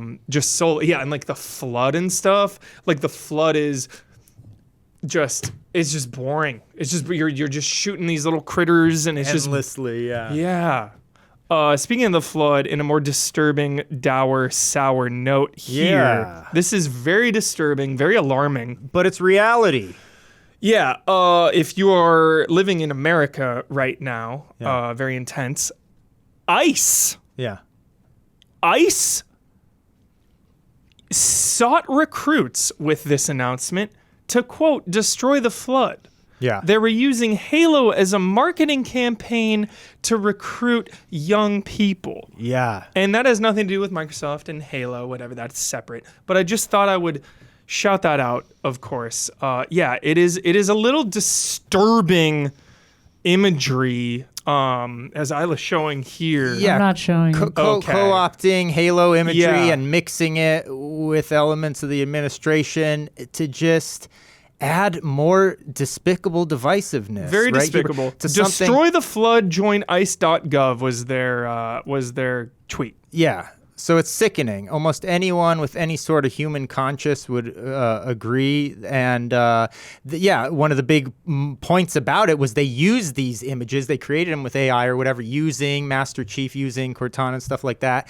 And there was no essential response from Microsoft. You know what I No. mean? No pushback whatsoever. No kind of like legal claim to anything or anything like that. So They disappointing did a on that Pokemon level. one also. Yeah. So just, them trying to weaponize video games is alarming. Right, exactly, Huber, because it's another area in our culture, whatever, that human beings, fellow citizens could come together, like the movies, 'Cause like anything that's been sucked into these twisted culture war that they're creating is like, where people of differing opinions could be together in the same space and be civil. Yeah, there's a lot of toxicity in video games, but you know what? There's a lot more, actually, that's There's a not lot of toxic. love. There's way more lot of love. believe it or not, than toxicity. And Baldur's them- Gate 3 community. Yeah. So for them to invade another arena like this and try to push people apart using this, to inflame, emotion and everything like that, it's hurtful and despicable. It's It an is. awful thing. And you would hope that a multi-billion-dollar corporation like Microsoft would at least push back a little bit on that. You know what I mean? When Because I've seen musical artists push back. The 100%. the administration will use like somebody's song, and Lay then the claim- band will be like, "Yo, Yeah, fuck at least you, lay claim to suing it." you." Right. Like, do not use that. Yeah. Yeah, so Nintendo did not respond either, I wonder. I don't know what the deal is Pokemon with that. Company did say that they did not grant permission to use their intellectual property. Yeah, so at least they Yeah. say that. I don't even think maybe Microsoft said something since I last saw, but initially they certainly didn't say anything, which you think would have taken an immediate response. I mean, comparing human beings to the flood, is enemy one of the is darkest it's really and disturbing. disturbing and despicable things. It's and this has extremely been disturbing. done in history in some of the darkest moments, dehumanizing people in this way. Dehumanization. You know what I'm saying? So it's not the way we should be going about For things, sure. 100%. It's not the way we need to reach goals. So Unfortunately, they brought Disappointing. the mood and the vibes down, of course. 'Cause, Yeah. we love Halo. Yeah. And they gotta sour it with real world intensity and implications here. Like, just using that. And Yeah. I thought of the targetedness of like younger people gaming, Mm-hmm. and it's like, it's just all so premeditated and thought out of like, okay, now we gotta bring this up. Like now it is in the gaming community, like you were saying, this area that should be safe, Right. where we talk about games. Yeah. It's just fucking crazy. Extremely disappointing and repulsive. It is. Yeah. But on a lighter note, Halo is coming back. Incredible franchise, as we all know, it's been around for a while. It is crazy. And that's what it's all about. Like you said, funny that a it's coming- joyful co-op Exactly. experience. Huber, it's literally what it's built upon. Exactly. Some It's of the greatest co-op. ever. Yeah. Communal vibes. Togetherness. Coming to PlayStation now. Yeah. Breaking down barriers. Like it's coming That's to the whole- PlayStation. right, It's and that coming whole to PC. aspect of it. Yeah. Exactly. 100%. So it could be this moment that should Yeah. be about unity, really. Exactly. So that's what they do. Yeah. Watch out. Watch out. Alrighty.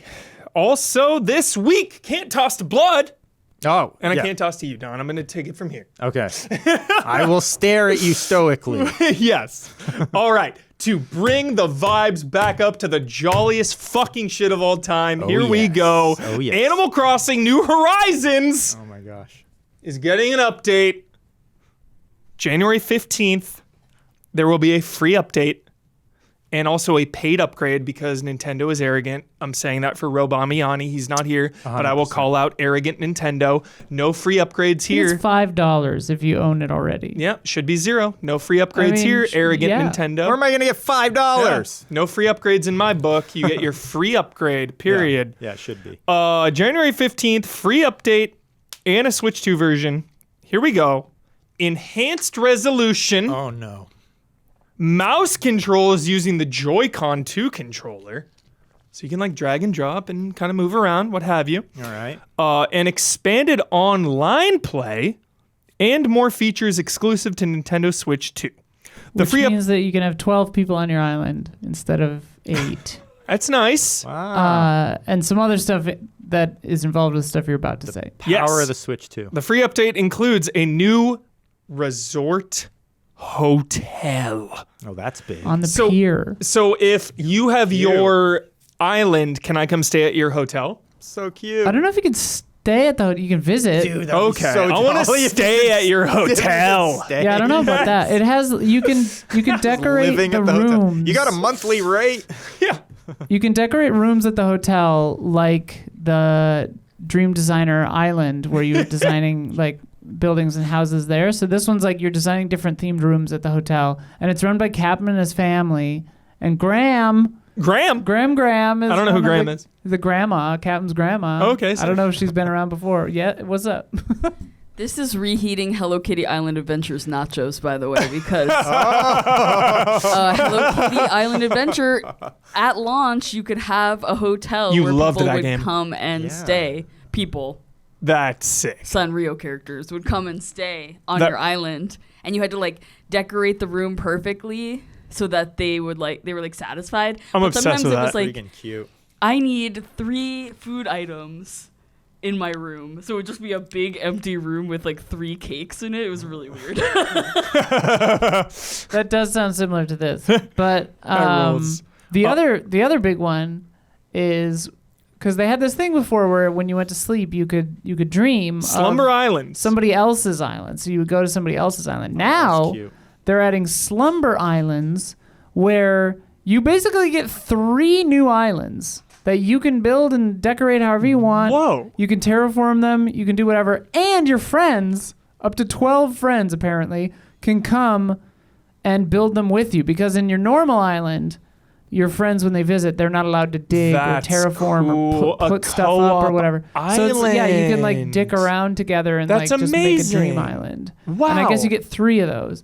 And you can up your storage to 9,000 items now. What was it before? Do you remember? Or no? It was 3,000, I think, and then 5,000, and now 9,000, I think. I don't Wow. remember.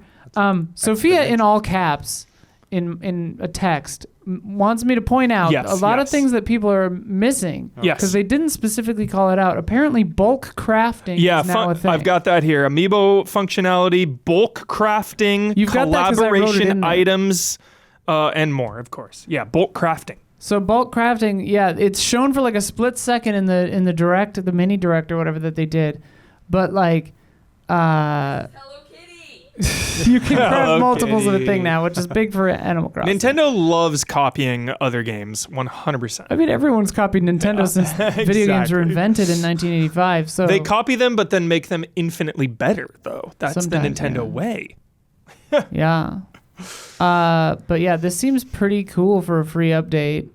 Like, kind of nuts. That's sick. And you should jump in now because the zeitgeist is reheated. Like yesterday's nachos. Yeah, I think I'm gonna make some nachos and Hell finally yeah, play as dude. Animal Crossing. Yes. January 15th, everybody. So the Switch 2 though I'll stream update? it. Don't worry, I'll stream it day one. The Switch 2 edition or update 4, it's free. The update is free. Yeah. The upgrade, if you own Animal Crossing on Switch 1, $5. to Okay, get it. got it. Now Yeah. it makes The sense. update Okay, comes to cool. the Switch 1 and 2 version for free for For everybody. free. January Sick. 15th. And January 15th, Happy the New Switch 2 Year. version also comes out. Awesome. Yes. Pretty And if you already nice. own it, it's $5. Apparently. Love it. $5 Yeah, bucks. January 15th. Because they're like, oh, we sold 20 million copies of this game. 20 million times $5. Get paid. Yeah, Straight up. Get paid. Nintendo loves to get paid. that's a good strategy. there. Screaming Argonaut and Sarah Knight and chat, all you guys, y'all got Switch 2s? You hopping into this? I'm hopping in. We all going 12? hop in. 12sies in a slumber island? Are we going to help Huber make his island? Hopping in day one. Would I you like promise. to spell Christmas on Slumber? Hell yeah. Brandon Screaming Jones Argonaut says will hell be yeah. naming Says my of course. island. Oh, Nice. How long ago was that bet? Holy crap. That was years ago. When did long time Animal Crossing come out? It was before that. Before COVID. wasn't that 2020? Yeah, That I was was gonna COVID. say. This, I think that bet was in like 2019. It was like pre-studio. Yes. Still valid. Yes, the bet will finally be paid off. Yeah. That rules.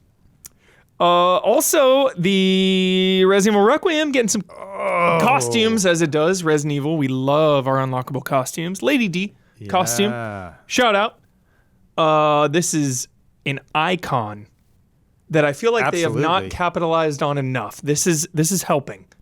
But Lady D, you got to capitalize more. Yeah. Where's the like animated movie spin-off of Lady D and the Daughters? Come on. Yeah. That'd be great. Untapped Good potential. call. Yeah. call. But this is a start. This is helpful. Also, we're getting a Breath of the Wild vinyl.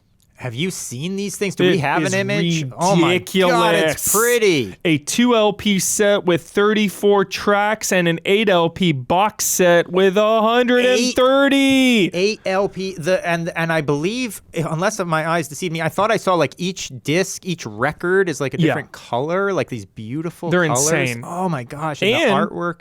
And classic Nintendo, because everything sells out immediately. This is available starting June 19th, 2026. Get your pre-orders in. There we go. Yeah, look at these pictures coming in hot. Look at that. Oh, it's so pretty. Incredible. It's incredible. Some of the best music of all time in the history of music. To see and hold this in your Mozart hands would must be good. weep if he heard Breath of the Wild straight up. Absolute 10 out of 10. He would have so many questions. He would, for sure. For sure.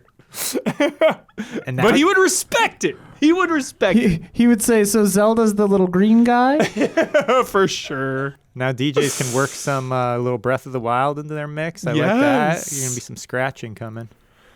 And of course, more bad news, as we do. Dang You it. know, we can't avoid it all. We can't live in good ignorance. with we take the good with the bad. We can't live in ignorance. Yeah. You know, we gotta face reality. It is what it is. What's happening now? Hit us. Amazon video game division cuts.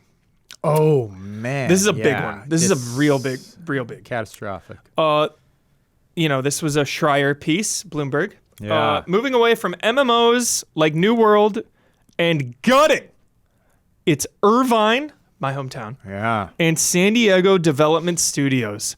Sweeping layoffs, Don. Here's where it gets bleak as frick. Yeah.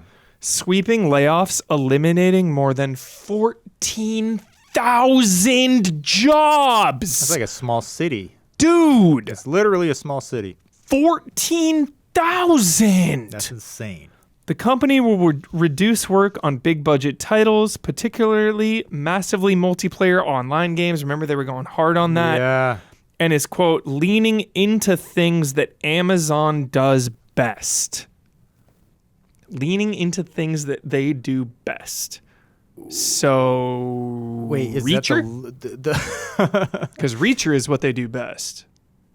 Wait, what the hell's the Luna? Is that Amazon? I'm getting into that right now, Don. Okay, I was Here just we gonna go. say, do they do Luna Here's where it best? gets more bleak. Yeah. You nailed it. Amazon will continue to develop and release certain games, including March of the Giants and a new Tomb Raider game, and, quote, casual and AI-focused games for its cloud gaming service, Luna. Pew. The Luna. Pew! How long's this Luna gonna survive? PU! This thing is looking troublesome. I can't believe Luna still exists. It's I thought it was back. done. It's back. I don't know for how long though, because it doesn't look too promising. Yeah. But now they're leaning into it. They're doubling down on Luna. So They're what's happening- doubling down on Luna. What's happening with Tomb Raider though? You went Tomb over that. Raider's So coming. They have a new Tomb Raider game will still come. that's Amazon. Yeah. Wow. Okay. Yep. New Tomb Raider game. I'm pretty sure the Tomb Raider show, right? Sophie Turner got cast as that's Lara Croft a little bit ago. That's a bright of Right? a spot of sunshine or whatever you want to say. Tomb Raider show. That was Sophie Turner, I believe. Well, I'm excited very excited about a new Tomb Raider. Yeah. And we've had some animated movies as well. Haley Atwell, of course, the legend, voiced Tomb Raider in some animated movies. And I love the Alicia Vikander movie as well. The Tomb Raider movie was fucking awesome. Nobody watched it. How dare all of you? I watched it. One of the better video game movies. It's not a 10 out of 10. It's fine. I got to give it another try. We were swimming hard. I got to give it another try. It was good. I've It was tried to fine. like it.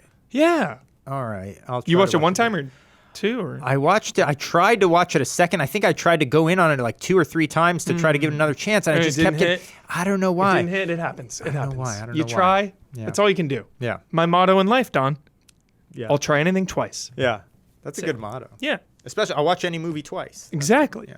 2 times is key Yeah. for everything. You eat some food, you have to have it twice. Yeah. You take a bite, you might not like it, go one more time, dude. Try everything twice. Right. And you might like some other aspect, even if you did like it the first time. Try it Exactly. again. Run it again. Run it again. And Jolly, Escape from Duck-Off. This is epic. 2 million copies. How's that Escape possible? from Duck-Off. Massive success. This is which I didn't realize until a little bit ago. This is a top-down game. Oh. Top-down PvE. Yeah. Because Escape from Tarkov is notoriously hardcore Right. first-person Beyond PvE. hardcore. Yeah. This is a PvE survival RPG to scavenge resources to build a safe haven. Overwhelmingly positive reviews on Steam. Yeah. this Killing thing's it. going Nuts. 2 million and counting. This is going to end at like 5+ million at this point. It just came out. Astounding. Yeah. It's crazy what success this thing has. It's time for love and respect.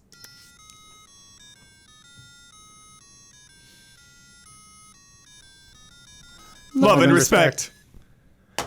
Alrighty, thank you, Isla, for pulling these questions behind the scenes. Really appreciate that, Isla. 10 out of 10, thank you. From Jeff Kendall. Greetings and salutations, allies. That's nice. Do you ever slow down your gameplay of a game as you near the end simply because you don't want it to end? Oh, yes. Ooh, good question. That's good. I'm currently, quote, as the time of writing my comment, October 29th, probably an hour away from completing Hollow Knight Silksong. You know, this game I have not finished as well. It just shows you how much of a freak of nature Damiani is for finishing it so fast. Yeah. Because everyone is still going through this game since when everyone it came is, out. yeah. So many people I see are still going through.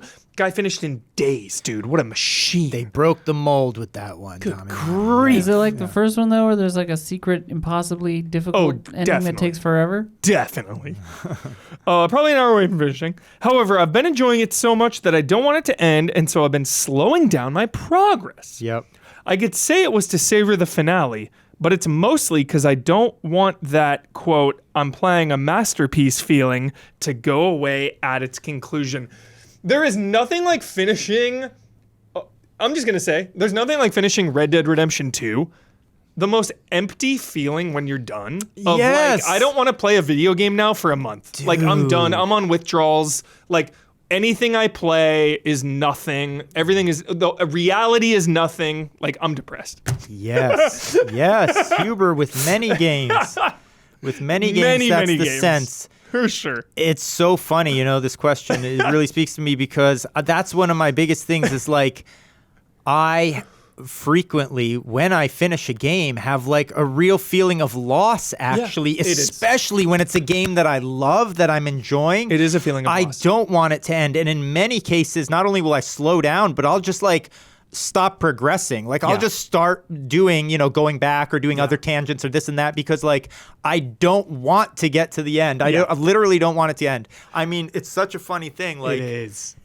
beating games is a very bittersweet thing. It is. because you know what I'm saying? It's just like because if the game was good enough to get you to the end, I am a unicorn and I finish bad games as well. Yeah. But if a game is really good and it gets you to the very end, chances are it's impacting you emotionally, you know, and Yeah. whether that's like story or just gameplay in general, you're just so pumped to be playing it. I mean, that's one interesting aspect of it, though. I guess, you know, I know story is like king, right? Yeah. Narrative is king. So, It's like, the for merger. It's the that, merger. You gotta have both. you need to finish it. You're forced to, because otherwise it's like there's also a sort of Unfinished hollow business. feeling there, right? But Yeah.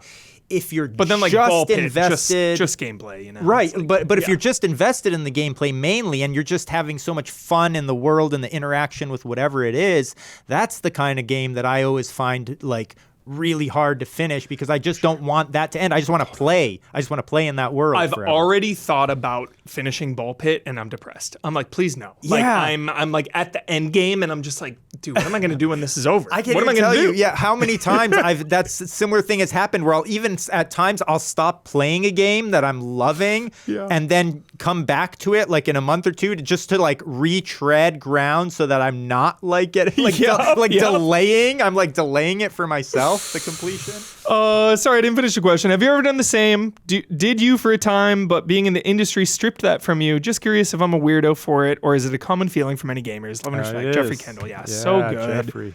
Do you do that with TV shows? I do that. I kind of do it sometimes. Where if I'm binging a show that I haven't seen before, maybe something that had already come out and I missed it, and I get to like the final season, I start to go a little slower. I think. Interesting. I'm just like, That's interesting. Yeah. I think for TV, for me, it's a little bit the opposite, but that's because, like, obviously, if I'm watching a show, like, the story is king no matter what. But, like, yeah, with a game, in many, many instances, the things I'm enjoying the most have, like, nothing to do with the narrative. Yeah, so, like, yeah. it's a little different for me on that case. Yeah. I feel I usually try to, like, race to the finish a little more if I can, if they're Yeah. available. And The momentum on of an a sto- episode. of a show, Exactly. too, I, is- like, yeah. just get too hungry for that Yeah. satisfaction. For sure. Tying How it about all in there, Isla? You ever drag your feet on a show or a game? Oh, for sure. Like, I know I really love a thing. Like, I'm, different from you in that, like, if it's rare that I finish a game. So if I finish something, it means I love it. That's big. Yeah. Like, and there are a lot of games where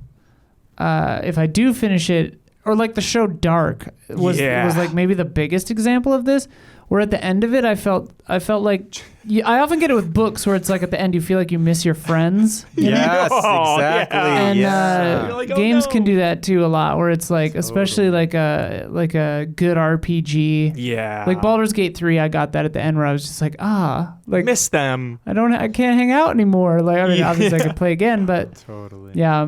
That's good.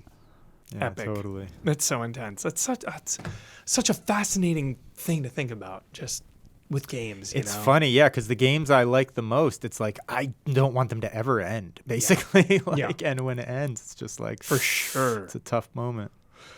From Stone Cold Miracle. What's crack-a-lackin', allies? Boo! Ah!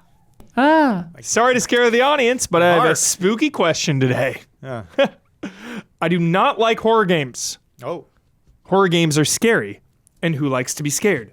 Me. Scary games are hard to play because they make you scared. But as a person on the sidelines, people have always raved about Resident Evil, Dead Space, or Silent Hill, and I can't help but be curious in trying these games out, especially Resident Evil. So my question is this. What is the ultimate beginner-friendly horror game? Not necessarily the best or least scariest, but a game you would recommend to someone who wants to get into the genre and understand why they should play more. Love and respect and happy Halloween from the UK, the scariest country of them all. I beg to differ. I beg to differ. America is scarier now. Hold my by far. hold Yeah, America's beer. Hold our 1,000,000 PBR. Yeah, Hold 1 million America's percent beer. at the moment scary. Gabby says knife crime. Yeah. I see your knife crime and I raise you gun crime. Yes.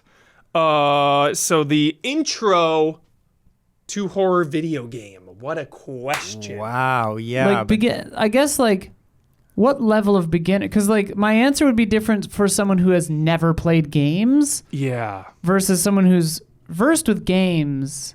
well, here's Yeah, the there's thing. a lot of context here for sure. About that genre in particular, right? Horror genre of games. It's like, I know, especially with, I think, modern for the most part, it kind of goes hand in hand, I would say, with a slightly higher difficulty than other genres. Would you agree? It seems to me like in general, horror Sometimes, games. yeah. I'm trying to think, what's an easier horror? Does the difficulty make it less scary is what I'm saying. If it's a harder horror game, does that make it scarier because it's more intense? I think Resident Evil Remake is my go-to answer, but what you're talking about is because it's an older game, there's a lack of direction and objective. So sometimes you're kind of wandering around. Like if you don't know what to do in the original Resident Evil, it can be challenging in that sense. Yeah. But really, to me, that is just the number one intro to horror because it's just classic Haunted Mansion. Classic. I mean, classic gets. You cannot get more classic than Haunted Mansion and zombies. Yeah. Like that is the peak. Yeah. And it is a shorter game in that sense. There are not too many jump scares. There's a little more action than something like Amnesia, which to me is the scariest game ever made. Is Amnesia? For sure, yeah. Amnesia: The Dark Descent and Outlast to me are the two scariest games on both ends of the spectrum. So I really would say Resident Evil original remake, but it is a little challenging in the sense of it's an older game. So challenging for different reasons. Yeah, I think like the obtuse nature of the gameplay would be the. Yeah. I was thinking like something like maybe more narrative focused, like Still Wakes the Deep. Great. Or Amnesia Rebirth or whatever. That's a great idea. That's a great idea. A little more streamlined, Isla. Or honestly, Dark Pictures. Yeah, Dark Pictures. And you can play with your friends. That's a great call. Yeah. That's so perfect. I think House of Ashes is probably my favorite. Dark Pictures. Until Dawn is a classic. That's not the remake, great. apparently. The remake is not good. Stay away from that. Yeah. Yeah. It depends on what kind of game you want to play. Because it's like if you love action games or whatever, RE4 is a great intro because it's not scary. Yeah. And it's just an action. It's intense. It's moments of intensity. Yeah. So if you're versed in that kind of game, I'd say that is a good entry point. Absolutely. If you're looking for something family friendly and super Luigi's duper Mansion jolly, 3. Luigi's Mansion 3. Luigi's Mansion, of course. So good. And Costume Quest. As Oh, well. for sure. Yeah. Those are some like nice gateway chill vibes. Been replaying Luigi's Mansion 3 these last couple of weeks. It is so good. I forgot how good it is. The puzzles are just like so good in that game. There's so many great puzzles. Incredible. What a fun game. But those are some good ones. Yeah. I mean, Séance at Blake Manor so far is like cozy, creepy. Yeah, Obviously, I've only played like an hour, but I love that. who knows? Oh, what were those detective games we played? Those Famicom detective games? Oh, yeah, Famicom Detective Those are Club. kind of cool, too, because, whatever. they're detective games at heart, but they have, like, a supernatural, creepy vibe. There's a lot of scary moments. There is tension and stuff like that, but at the same time, it's not, like, intense, combat or anything. Yeah. So it's like your stress doesn't get pushed there. Throw Bloodborne in there just to talk about Bloodborne. Hell yeah, Bloodborne. Vibes of Bloodborne. Yeah. Also, like, Where's the Bloodborne remake or remaster? Oh, God, who the hell knows? Pipes. Haven't talked about that in a while. Also, I mean, like lately there have been like a resurrection of modern games with the older game aesthetic. So if you're feeling like you missed the boat on Resident Evil, Dead Space, Silent Hill, that kind of stuff from the like PS1 era, PS2, PS3 era, there are a lot of indie games that have that vibe now. 100%. Like Fear the Spotlight, Crow Country. Yeah. So many good ones lately. Or even stuff like more in the PC realm, but still with a similar graphic style, like No, I'm Not a Human, or like Observation Duty stuff. Yeah. Where it's more like spooky jump scares, like that kind of stuff, but not like too crazy.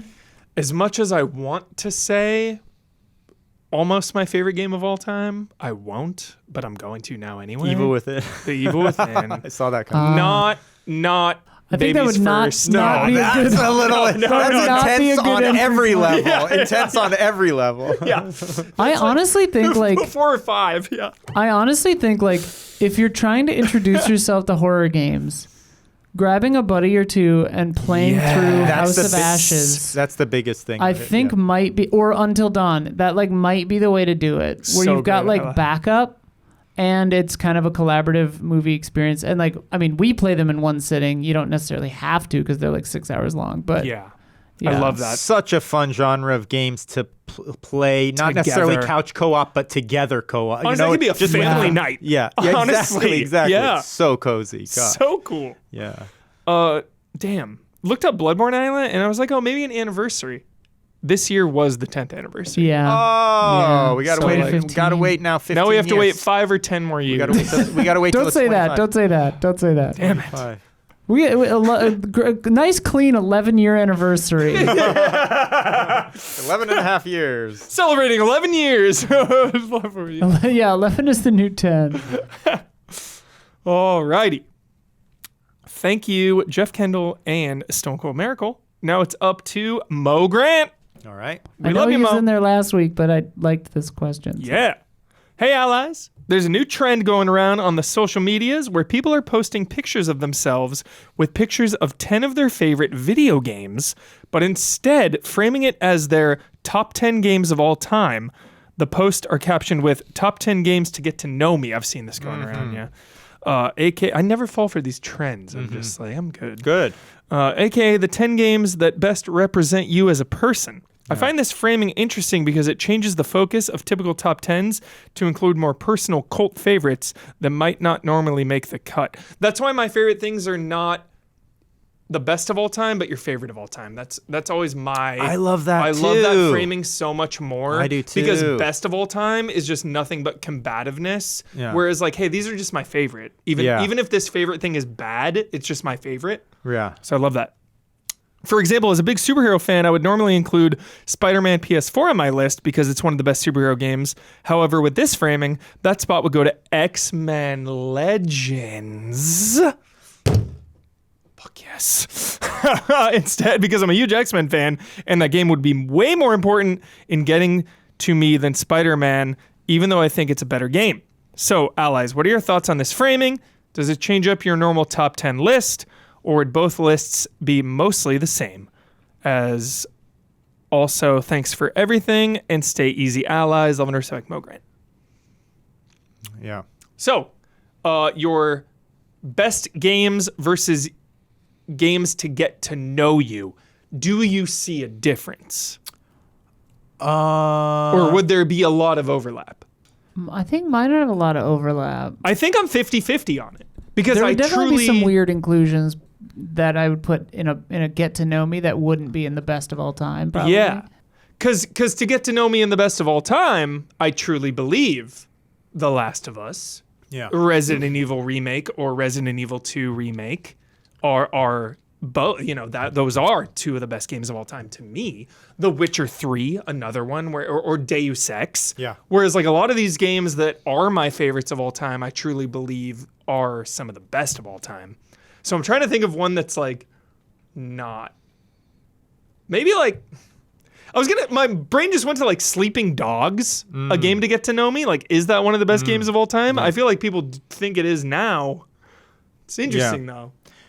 Yeah, I think for me, I usually would, let's see, I don't know how to say this, like my personal best of all time would, they'd be one and the same almost is what I'm saying. So like it's kind of almost like my approach to Hall of Greats kind of thing. It's like how it is like, okay, there's a bunch of games that are like universally already accepted and like you can just bring it up like Smash Brothers Brawl, whatever it is, like everyone knows it's one of the greatest Mario games Galaxy I've ever 1 and so 2 of course that's one of my favorite of all time. However, if you asked me what my top 10 list was, that probably wouldn't be on there because even though it very well you could argue, and I'd probably agree that that's like one of the top 10 greatest video games ever, it's like if my personal value on that game isn't a part of the judgment, then it's kind of like, well, what is the point? Because it's like, you know, this is my best top 10 whatever game. So I think for me personally, I usually do include a lot of like my personal preference in stating, if my top 10, it would probably not include a lot of the absolute 100% true top 10s that you could argue, well, it's better, or worse. But like shockingly, I don't see GoldenEye and Perfect Dark on top 10 games of all time lists ever anymore. Yeah, and those are two of my favorite games ever made, and they're so genre defining. like console defining, era defining. Yeah. So it's like Turok, I guess, would be a Right, perfect yeah, one. yeah, Turok yeah. is like one of my favorites. Yeah. But like maybe Turok's not the best of all time. Right. But It's- the N64 era I think is like kind of a weird struggle for It is because like, it's like something yeah. like GoldenEye, like it's been universally accepted for so long that it is one of the greatest of all Yeah. times. But at the same time, it does have like these like somewhat clunky mechanics that over time are a little clunkier if you didn't grow up with it or Yeah. played the crap out of it. Like someone going back now to play it, I think a lot of people going back now if they didn't have any history of Yeah. GoldenEye would be They're like, like, oh, what I is don't this? quite I'm gonna get play Halo. I don't quite get what the big deal is with this. Yeah. But like so a lot of it might be Super that. interesting. How about in there?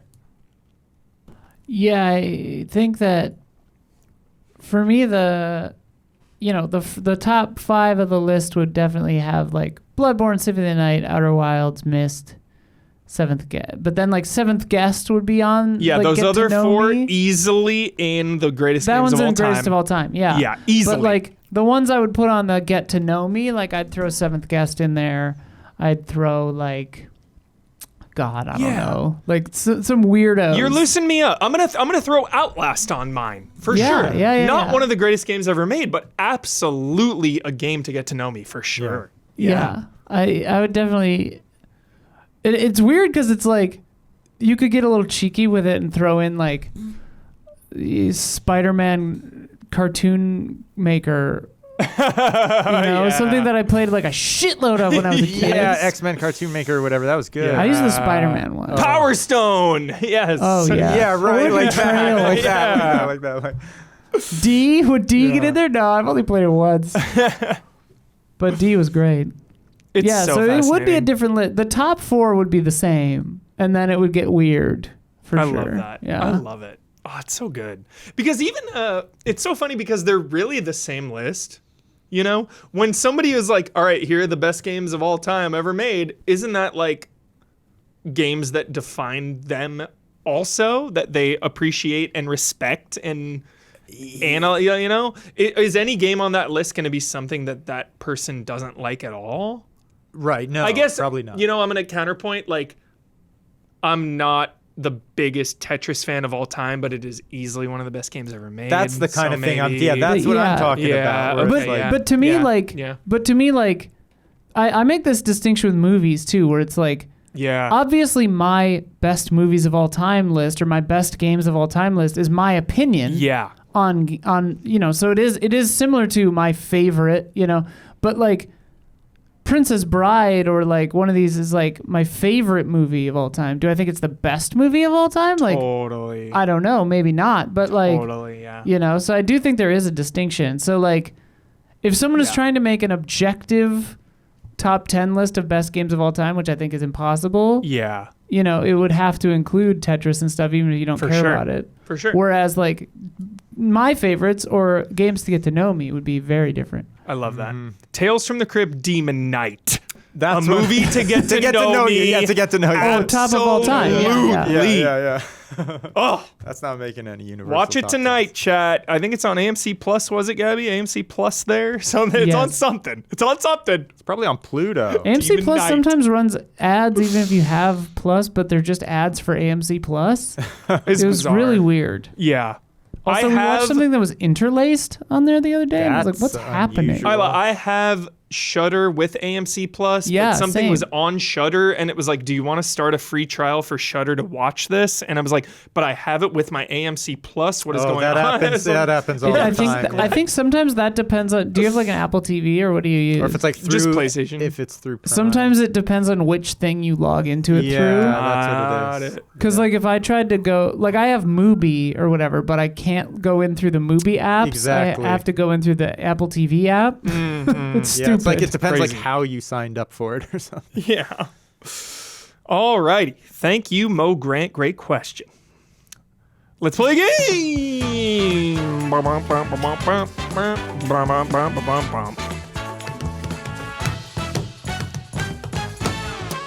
From Mikey Mizek Novak. You only live once. You only live Tomorrow twice. never die. No, what is it? Surrender. Isn't that like Frank or something? You only You live only twice. live once. Okay, maybe I got it wrong. We only have one life to live. Great soap opera. And we don't have time for everything. My mom's really big into soap operas. Let it happen. I never knew that. Yeah, All My Children was her number one, but it's done now. So I think she Done. moved It over had a to good run though, didn't it? decades. Crazy how long these shows go on. Thousands of That's episodes. the gig, right? Yeah, I've always heard. Shut up, One Piece. Soap General opera Hospital, dude. 10,000 episodes. Yeah. Below is a list of true remakes, capitalized here. True remakes. Oh. You must answer with as much honesty and pragmaticism with eyes unclouded to the gamer of 2025. If you could only play the original game or on original hardware or the modern remake on the best platform, which would you recommend for a first and only playthrough? Wait, so these are all real games that actually have modern remakes? Yes, so Okay. we now have to decide if we want the original or the remake, and you can only have one Highlander style. Okay, I think. All right. Alrighty. Here we go. They put the list in descending order, Brandon Jones style, but I'm gonna. It's fine. All right. Just do it the way they did. Yeah, it. number 12. Number 12. Yeah, all right. Tony Hawk Pro Skater 1 and 2. Original or remake? remake. The remake, right? I'm going to say original because of the music. Oh. I'm going to say original because of the music. Weren't there other But I thought the remakes quality had of, all the music. Yeah, I think there were some tracks missing. If chat wants to correct me, I think there were some tracks missing there. Just a different aesthetic. And I feel like skateboarding was such a product of its time that, feeling that grimy PS1 vibe of the skateboarding culture is just key to the enjoyment of that game. The remake's a little too clean. Ah, okay. A little too clean for me. All right. Yeah, skateboarding should be grimy. Yeah. Yakuza Kiwami 1 and 2 versus Yakuza 1 and 2. Oh. I don't think you played the remakes, No, probably, right? I didn't. Yeah. I'll go remakes here. I will. I'll go remakes, especially because number 1 in our region was English only, which is like, Ouch. I can't play Yakuza in English. I just can't do it. It's not right. But it did a Mark Hamill as Majima. That's right. Never forget that. Yeah. Never forget. And he knocked it out of the park. Legend of Zelda Link's Awakening. Original or remake? Well, I only did play the remake. Yeah, what's the point? What would be? I mean, wait, was there a difference for Link's Awakening? The frame rate for sure. Oh, And it's okay, in, yeah, I like, guess. Wasn't the original one on like a Game Boy? Game Boy, yeah, Game Boy. Yeah, it's in color. Oh, it is? It's Yeah. like an So a actual video huge game. It's like a Link's gigantic Awakening, the difference. original. was Huge. Oh, okay. I feel like telling somebody to play a Game Boy game in 2025 is pretty Doesn't make sense. intense. Yeah, it does. like unless they grew up with that, that's hardcore. It's a huge leap they have to Yeah. make. Yeah, that's true. Metal Gear Solid Delta Snake Eater. This was I haven't tried Delta yet. It's really fucking good. It's so good. I think of it the same way as I do the Last of Us remake, Yeah. where the visuals and the gameplay technically are better. The voice acting remains the exact same. Right. So there is kind of like a weird, A dissonance. especially with MGS3, Isla, because like characters are reacting like they're on PS2. Like Right. Revolver Ocelot in the remake is still making like weird motions that are like Yeah. so PS2. Yeah. So there Really is like a pointing that little out. weird vibe there. Yeah. So I'd probably go original, especially because That it's makes just sense. Also, like, history, Kojima. I was saying this when we were playing Haunting Ground, but like, or maybe I said it to Sophia when I got home, but like, because that aesthetic is so in vogue again right now. Yeah. Sometimes I'll play, like, I'm playing an actual PS2 game like Haunting Ground or, I imagine Snake Eater, and I like forget how old it is. Cause like, Yeah. the next day I'll be playing a game that's not even out yet that looks exactly the same. Yeah. So it's like, we're in it. So I think that Snake Eater is beautiful, the original. I is. love the way it looks. It feels like it has Vaseline on the lens, and I just fucking love that. It's like Shadow of the Colossus or Eco in that way, where it's like, yeah, give me that bloom, baby. Love it. Love it. Yeah, I'll go original. Black Mesa, the remake of Half-Life 1. I'm going to say Black Mesa. Honestly. Was that the fan remake? Yes. Oh. That ended up becoming like officially official. There were 2 parts of it because the back half took way longer. Was it Zen or whatever? Zell, Zen, Zol, whatever the fucking alien planet is or whatever. Half-Life 1 original, to me, is more important historically than it is a good game. I'm not I'm here. I grew up with this, so please don't come at me. I really love the original Half-Life. Half-Life 2 is a perfect, flawless masterpiece, like without a doubt. I feel like Half-Life 1 is a little rough. For sure. Especially going back. And I think Black Mesa is just, it's so awesome. It's so good. It's so refined. I wouldn't do that. Just so you know, before you come at me, I would say Half-Life 2 original all day if they ever remade or did anything with that. Because even today, Half-Life 2 holds up flawlessly. Perfect game. Half-Life 2. Like, you can make a case for Half-Life 2 being the best game of all time. But with 1, I would take Black Mesa. Interesting. Yeah. Any take, Al? I know you grew up with Half-Life. I mean, I've only ever played Half-Life, the original, so for sure. And Half-Life 2. So I mean, I'd love to try Black Mesa. I never tried it. Yeah, I never tried Black Mesa. It is sick. Shadow of the Colossus, tough one. Ooh, Damiani likes this remake. I think, know. Right? It's a pretty perfect remake. Is that Blue Point? It is. I trust Blue Point. Same. I trust I'm going with that. I'll go remake. Same. I'm going remake there. You are going remake. Yeah. The original looked so good too, though. Just the I mean, it's look beautiful. Of it, The original's like perfect and aged beautiful. Look of it Yeah, too. both so are good. perfect. Yeah, they are. Yeah. I know. I'm going with Damiani like Isla. All right. Demon's Souls. Flawless remake. Blue Point. It was a Blue flawless Point, the Blue Point Flawless. remake. Wait, there Honestly, was I think they massive fixed frame rate issues, Yeah. wasn't there? They fixed a lot of shit, and the eight directional modern like rolling. Yes. And so, like the remake is is just better. Isla, my number one memory of this game will always be because we played these games when they came out because we're OG like that. Shout out Game Trailers. I didn't even work at Game Trailers all the time. I just saw a fucking trailer for this game. Demons I played after Dark Souls 1. I did play the original Demons, but I did play it after Dark Souls 1.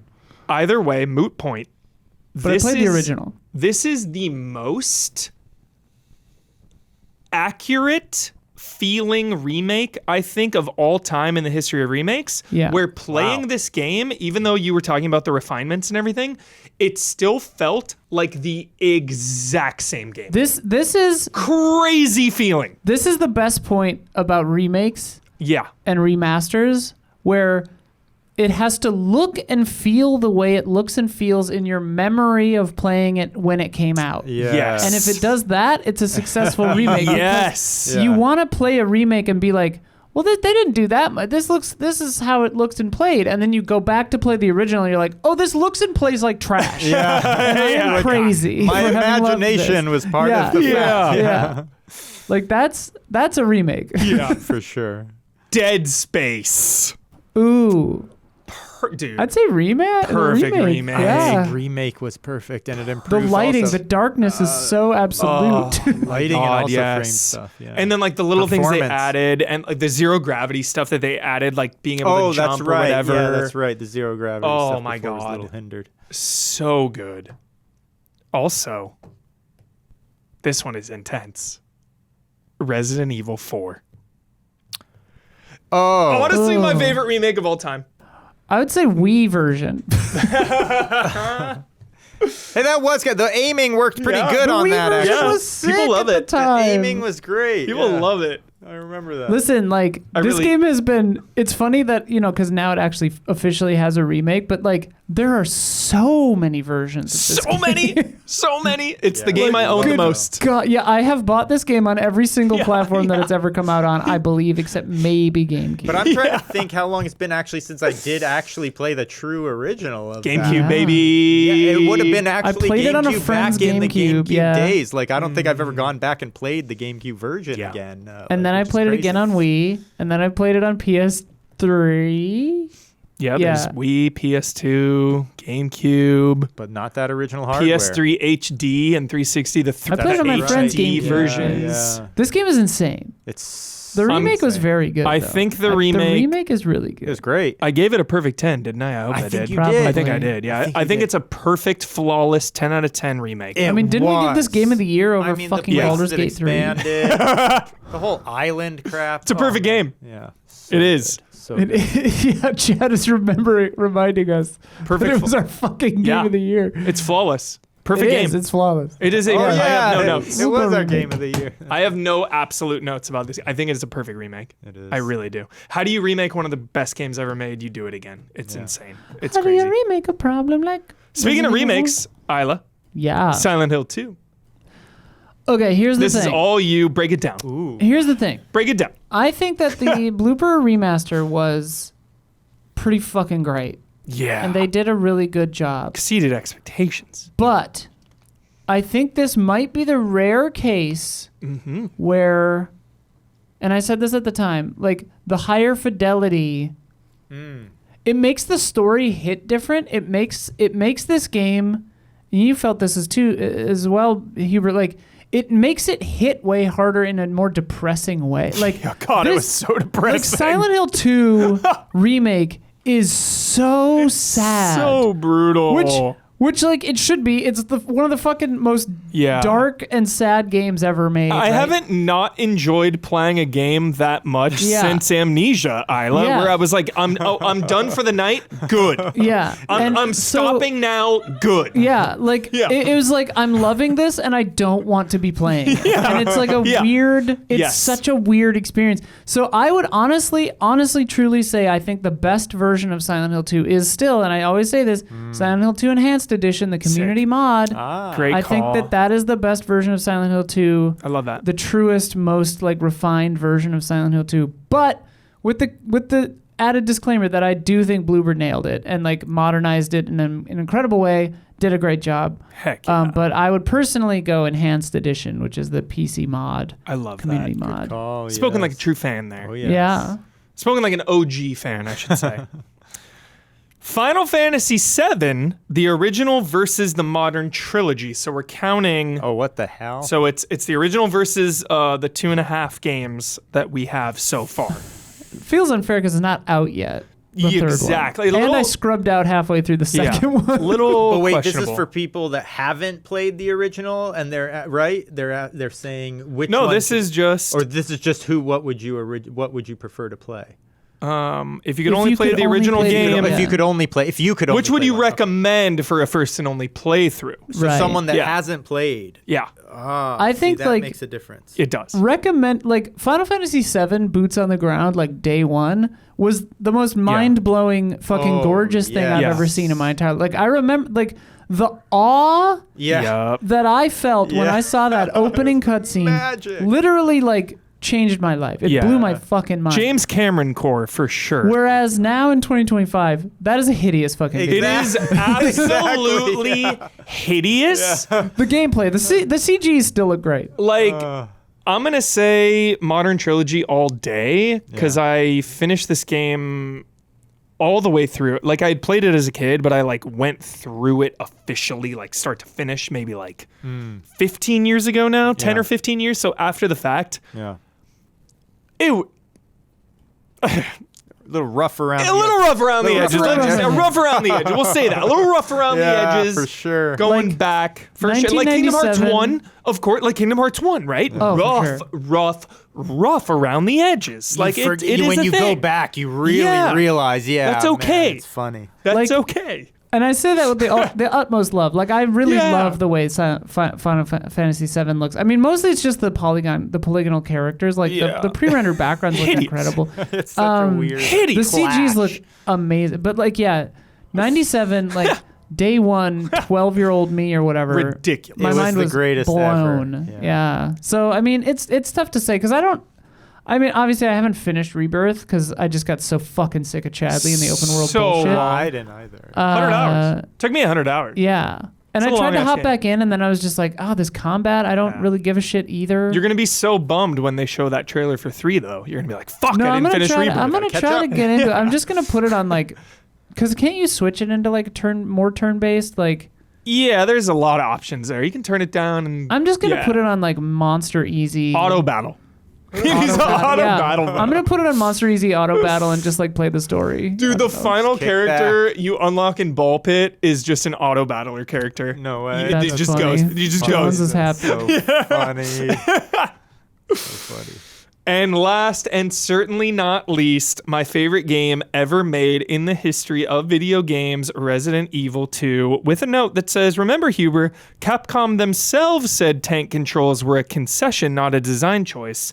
Resident Evil 2 Original is my favorite game of all time. I'm never saying anything else ever. Well, never say never, because only a Sith deals in absolutes. Yeah. But it has really stood the test of time and has yet to be dethroned. It's going to be really hard to dethrone that.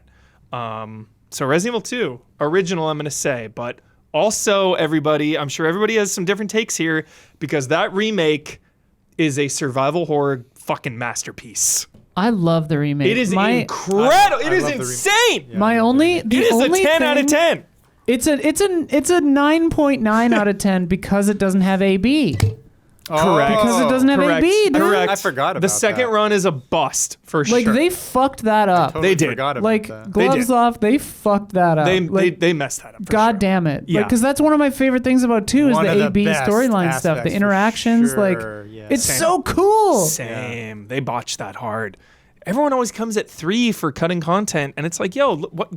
Yeah. Throw some of that bitterness at 2 for not having the A and B scenario properly. That one's funny to me because like 3 for me was always like the kind of like Half one. the amuse bouche or spin-off. whatever, like the like The aperitif, or what's the opposite of an whatever. aperitif? The digestif, Yeah, the there you go. sorbetto There you go. There course. you go. Like Yeah, it's yeah. always been like the short, sweet one that Yeah. you just kind of throw in. It's like Silent Hill 3, where it's like if you know what you're doing, you can beat that fucker in 3 hours. Yeah. You know, and it's like I remember when I was a teenager spending my own money on games for like the first time. Crazy, I did the math in my head where I was like, okay, Is it worth it? because I heard Silent Hill 3 is only like 3 hours long, and I'm like, okay, but if I play it multiple times, that's like watching a movie. That's great, like, you know.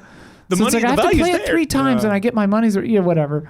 But like, yeah, I might say original on this one. I'm going to say original. I'm going to triple down on it because it's easily available now on modern consoles. Yeah. Yes.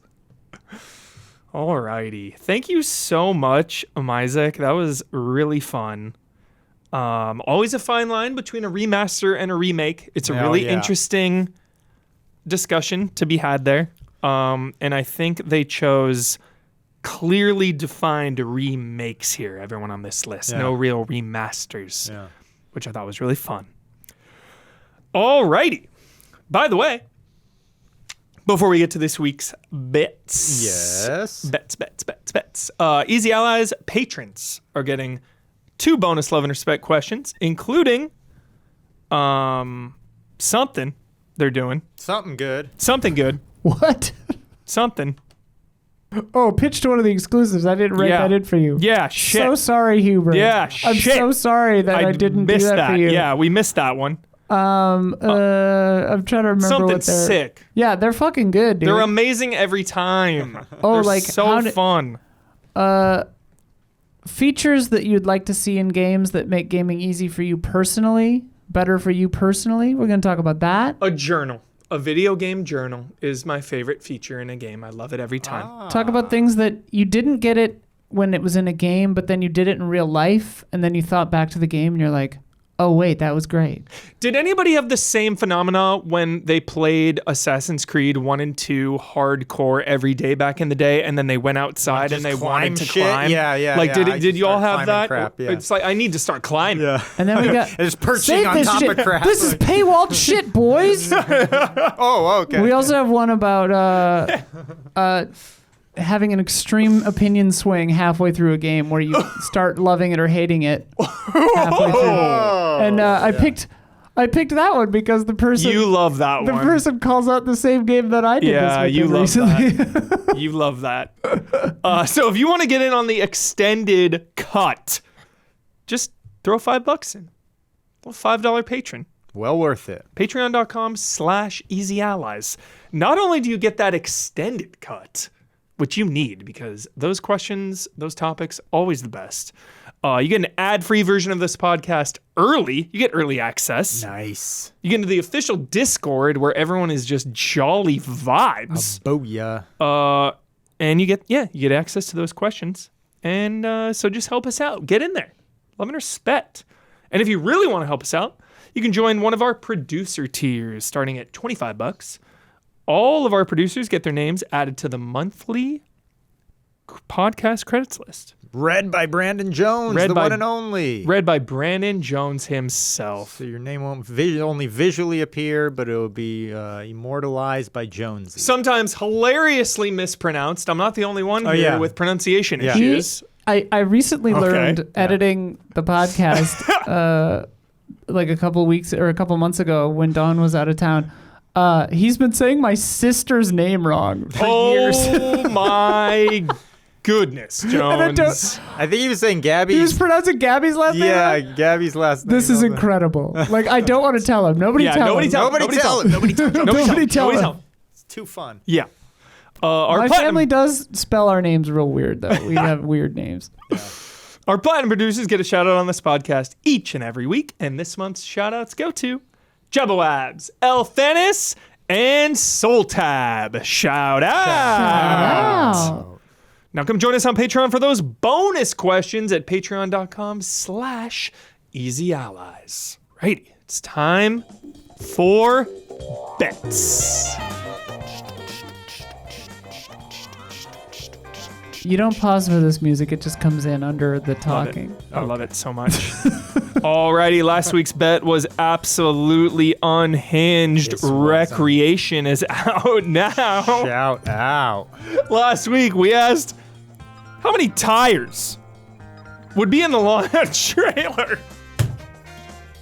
What a question.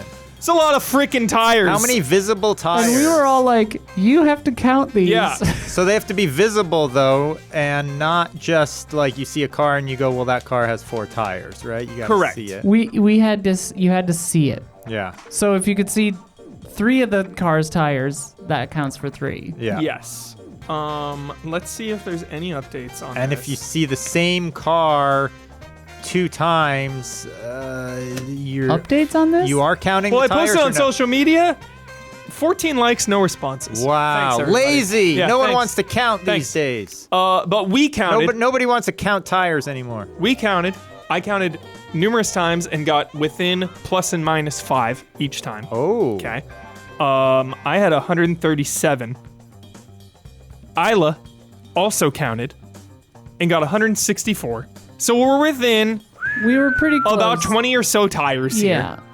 here. Yeah. And like, Huber and I were discussing it after, Yeah. where yeah, it yeah. was like, we confirmed with each other. and we could, yeah, and it Yeah. was like, okay, for shots where the car was like really far away Yeah. and small, I counted it if I could see like a little gap under the car, Defined and I could time. see where a tire was touching. Were those the thing. tires? Did you No, count no, no. tires there? No. Okay. These were usually too small. Yeah, like that but one's too small. Yeah, Can't count far the away is tire. like too small. Yeah. But like if it got like this shot, I remember it got just close enough where I was like, I can see a And tire. there you can't. There So, you yeah. can, yeah. Yes. I watched this entire thing through on 0.25 Same speed. 0.25 was Pause. essential.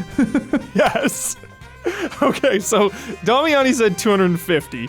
Sophia, on Isla's behalf, said 69. Giggity, giggity. Nice. Bloodworth said 76. Isla said 207. Dawn said 168. Gabby said 100. And I misguidedly was going with the insane low, maybe some like trailer shenanigans of just Yeah, like defend this. recreation out now. Defend your logic, 'cause Yeah. that's insane. Like recreation out now, 20-second trailer, boom, boom, boom, boom, boom. Here's some building, Okay. done. Yeah. How many I tires? said did you- 22. 22. Okay, I was gonna say how many tires were just on the end screen? Yeah, there were like 16 on the final just still. the still frame had like 16. But the answer was about 137 to 164. Wow. Which means, regardless of which way you swing that, Dawn There it wins. is. I'm back. Dawn wins. Nice. After a painfully long streak of losing. You opened the door like the Dodgers for Yeah, us, honestly. yeah, You yeah. left the door wide open. Yeah. And we were coming through. I need a couple more wins. Seal this up. Yeah. So that brings It's like the Dodgers. oh, game 6. we baby. both need a couple more wins to seal this up. game 6, and then anything can happen. Yeah. Easy. I didn't change any scores. Go blue, I got go Don. Okay. Bringing the new totals to in first place, Punish Castellanos Dawn with 11. Dispatch. And right behind that, the Wicked Worm Bloodworth and myself, the Fancy Stars member Huber, with 8. Would you happen to be the master of unlocking or the master of killing zombies? That was elegant. Wonderful. Have you done Jill Sandwich in a fancy voice yet? We gotta work I that think in. early on, but I got okay, save it up. Yeah, for sure.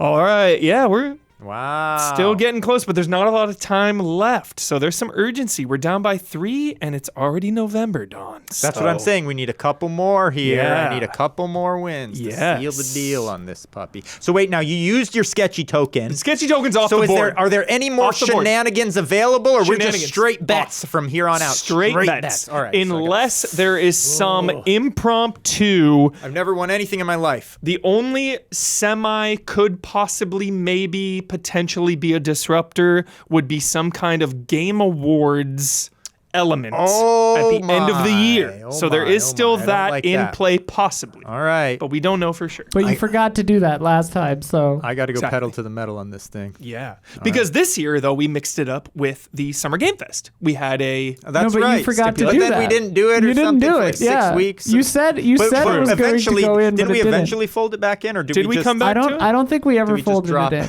in. Someone could correct me if that. 'cause I Where's think- Red Sky? That- I remember ever Blood come to- accusing you of forgetting to do it. Red Sky, where you at? We need you on this. The ultimate statistician.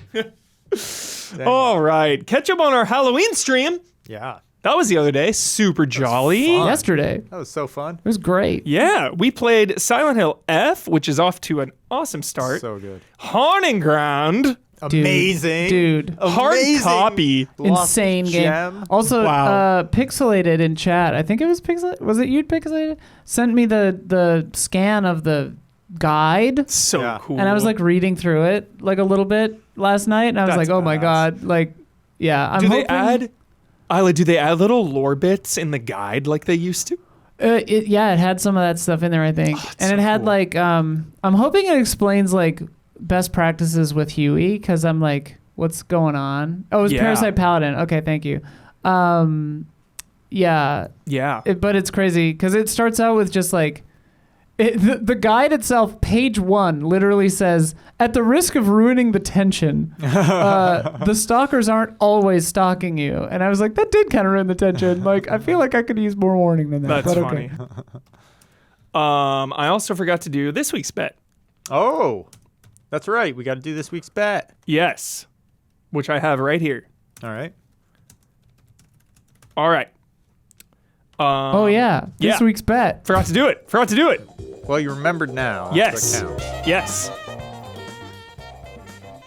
Arc Raiders paid a lot of money to be in the. I'm just kidding. I'm kidding. It's probably awesome. I'm just joking. Yeah. This game did just come out of nowhere and just took the world by storm. Arc Raiders phenom. is taking the world by storm. It is out today, right now. At the time of this, there were 300,000 people watching this game on stream. Wow. You know, all the big It money. was 280,000. 208. Yeah, All the big same money ballpark. streamers are obviously capitalizing on this Yeah. big money moment. This time next week, though, will the momentum drop or will it stay? Or will How it grow? many or will it grow? How many people this time next week will be watching Arc Raiders on Twitch? Okay. The arrogant child Damiani does not get a vote. DQ. DQ I'm putting, yep. The Wicked Worm, Daniel Bloodworth, also DQ. Ow. Ouch. The Whimsical Scum Isla, I said 162,000. 162. Oh my gosh, that's pretty high. That's pretty 162K. I shaved it by like more than 100,000. Punish Castellanos done. high. I'm a little nervous. I think it's going to drop a little bit. Yeah. 14.5. 1,000? Thousand total. 14.5 thousand. It's going to drop a little bit. Strange Valentine Gabby, 150,000. Holy smokes. 150. And myself, I said 110. Oh my God. Thousand. That's the same as highly anticipated in chat. Boom. I'm in a really I good messed spot, up. actually. You're in I'm a below great spot. everybody. And I think I went too high. I think you're perfect, That is Huber. good. Oh, but man. also, if it's super low, you might get it. But will it drop Because you're that 14. much? So Will if it it's like drop that if much? it's like 50. I could see it being 30. If it's 50, you got it. You're right. Yeah. I'm you're in a good spot. You're in a good spot. But if your theory about it being paid off is true, Yeah. it might see a gonna precipitous downfall. Drop like True. a rock. My comedic, not serious theory about it being He paid means off. it, everybody. He's dead serious. I 30% mean it. Yeah. I 30% mean it. Will the drop off be more than 30%? Let's find out. That's a good question. Alrighty. We talked about the Halloween stream. Sorry, I keep didn't. saying the rest of it. Because Yes. you can still donate. Yes. How much we raised? For the Halloween stream, we raised over $1,700 for Gamers Outreach Heck yeah. charity. Really awesome for the kids. This helps them, play games in the hospital, builds computers for them. You can still get in there and donate, which is really awesome. Really good cause. So consider checking that out. Yeah, it always feels really good when you all come together and raise that money. Because, Especially for the it's kids. you all doing it, you know? And we realized when I was setting up the Tiltify for that stream that collectively we've raised more than $32,000 for charity That is so awesome. in the lifespan of Easy Allies. I did not realize it was that high. That feels so good. cool. That yeah. feels Awesome. Heck And yeah. it's all due to It's all you. chat, yeah. It's all of you watching. It's amazing. Thank Really you cool. so Yeah, really cool. much. Oh, yeah. So much love and respect. Bloodworth is out, but we shot a separate impressions video of Super Poly Beast, so check that out to continue the horror vibes. He's really feeling that Yeah, one. he's pumped. He's really feeling it. Also, speaking of Easy Allies lifespan, we are approaching episode 500 Holy moly. on this podcast. Wow. 500! I'll clap for that. Yeah. It's freaking sick. Kyle Bossman and Brandon Jones will be here. You can submit your favorite podcast memories What a on celebration. Patreon. What a celebration. There it is. Fucking badass. Wow. Don, Yes. you won the bet.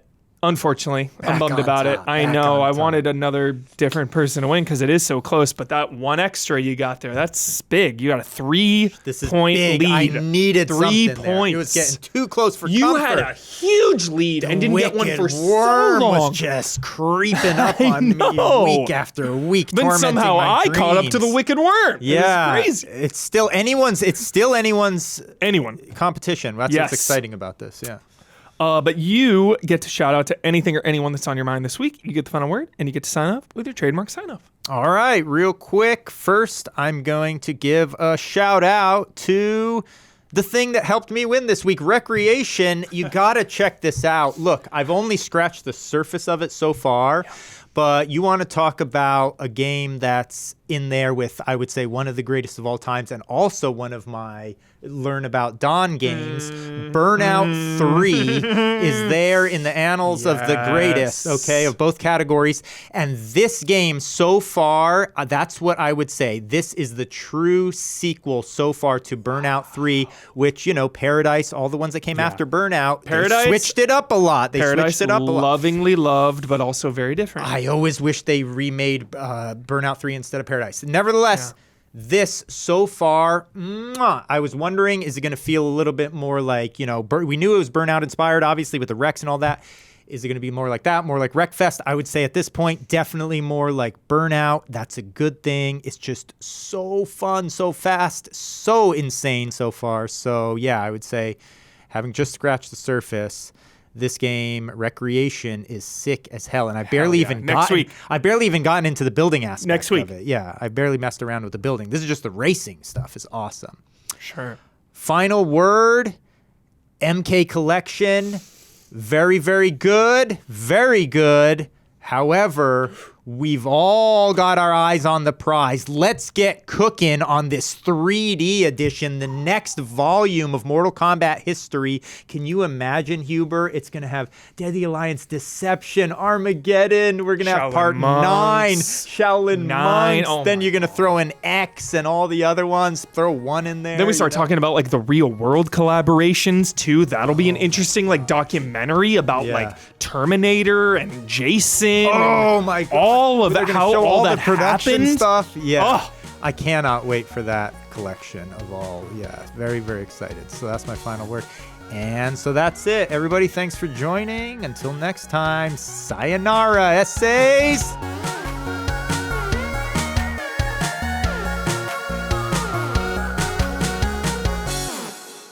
Have we ever seen any dinosaur mate, and how do they do it?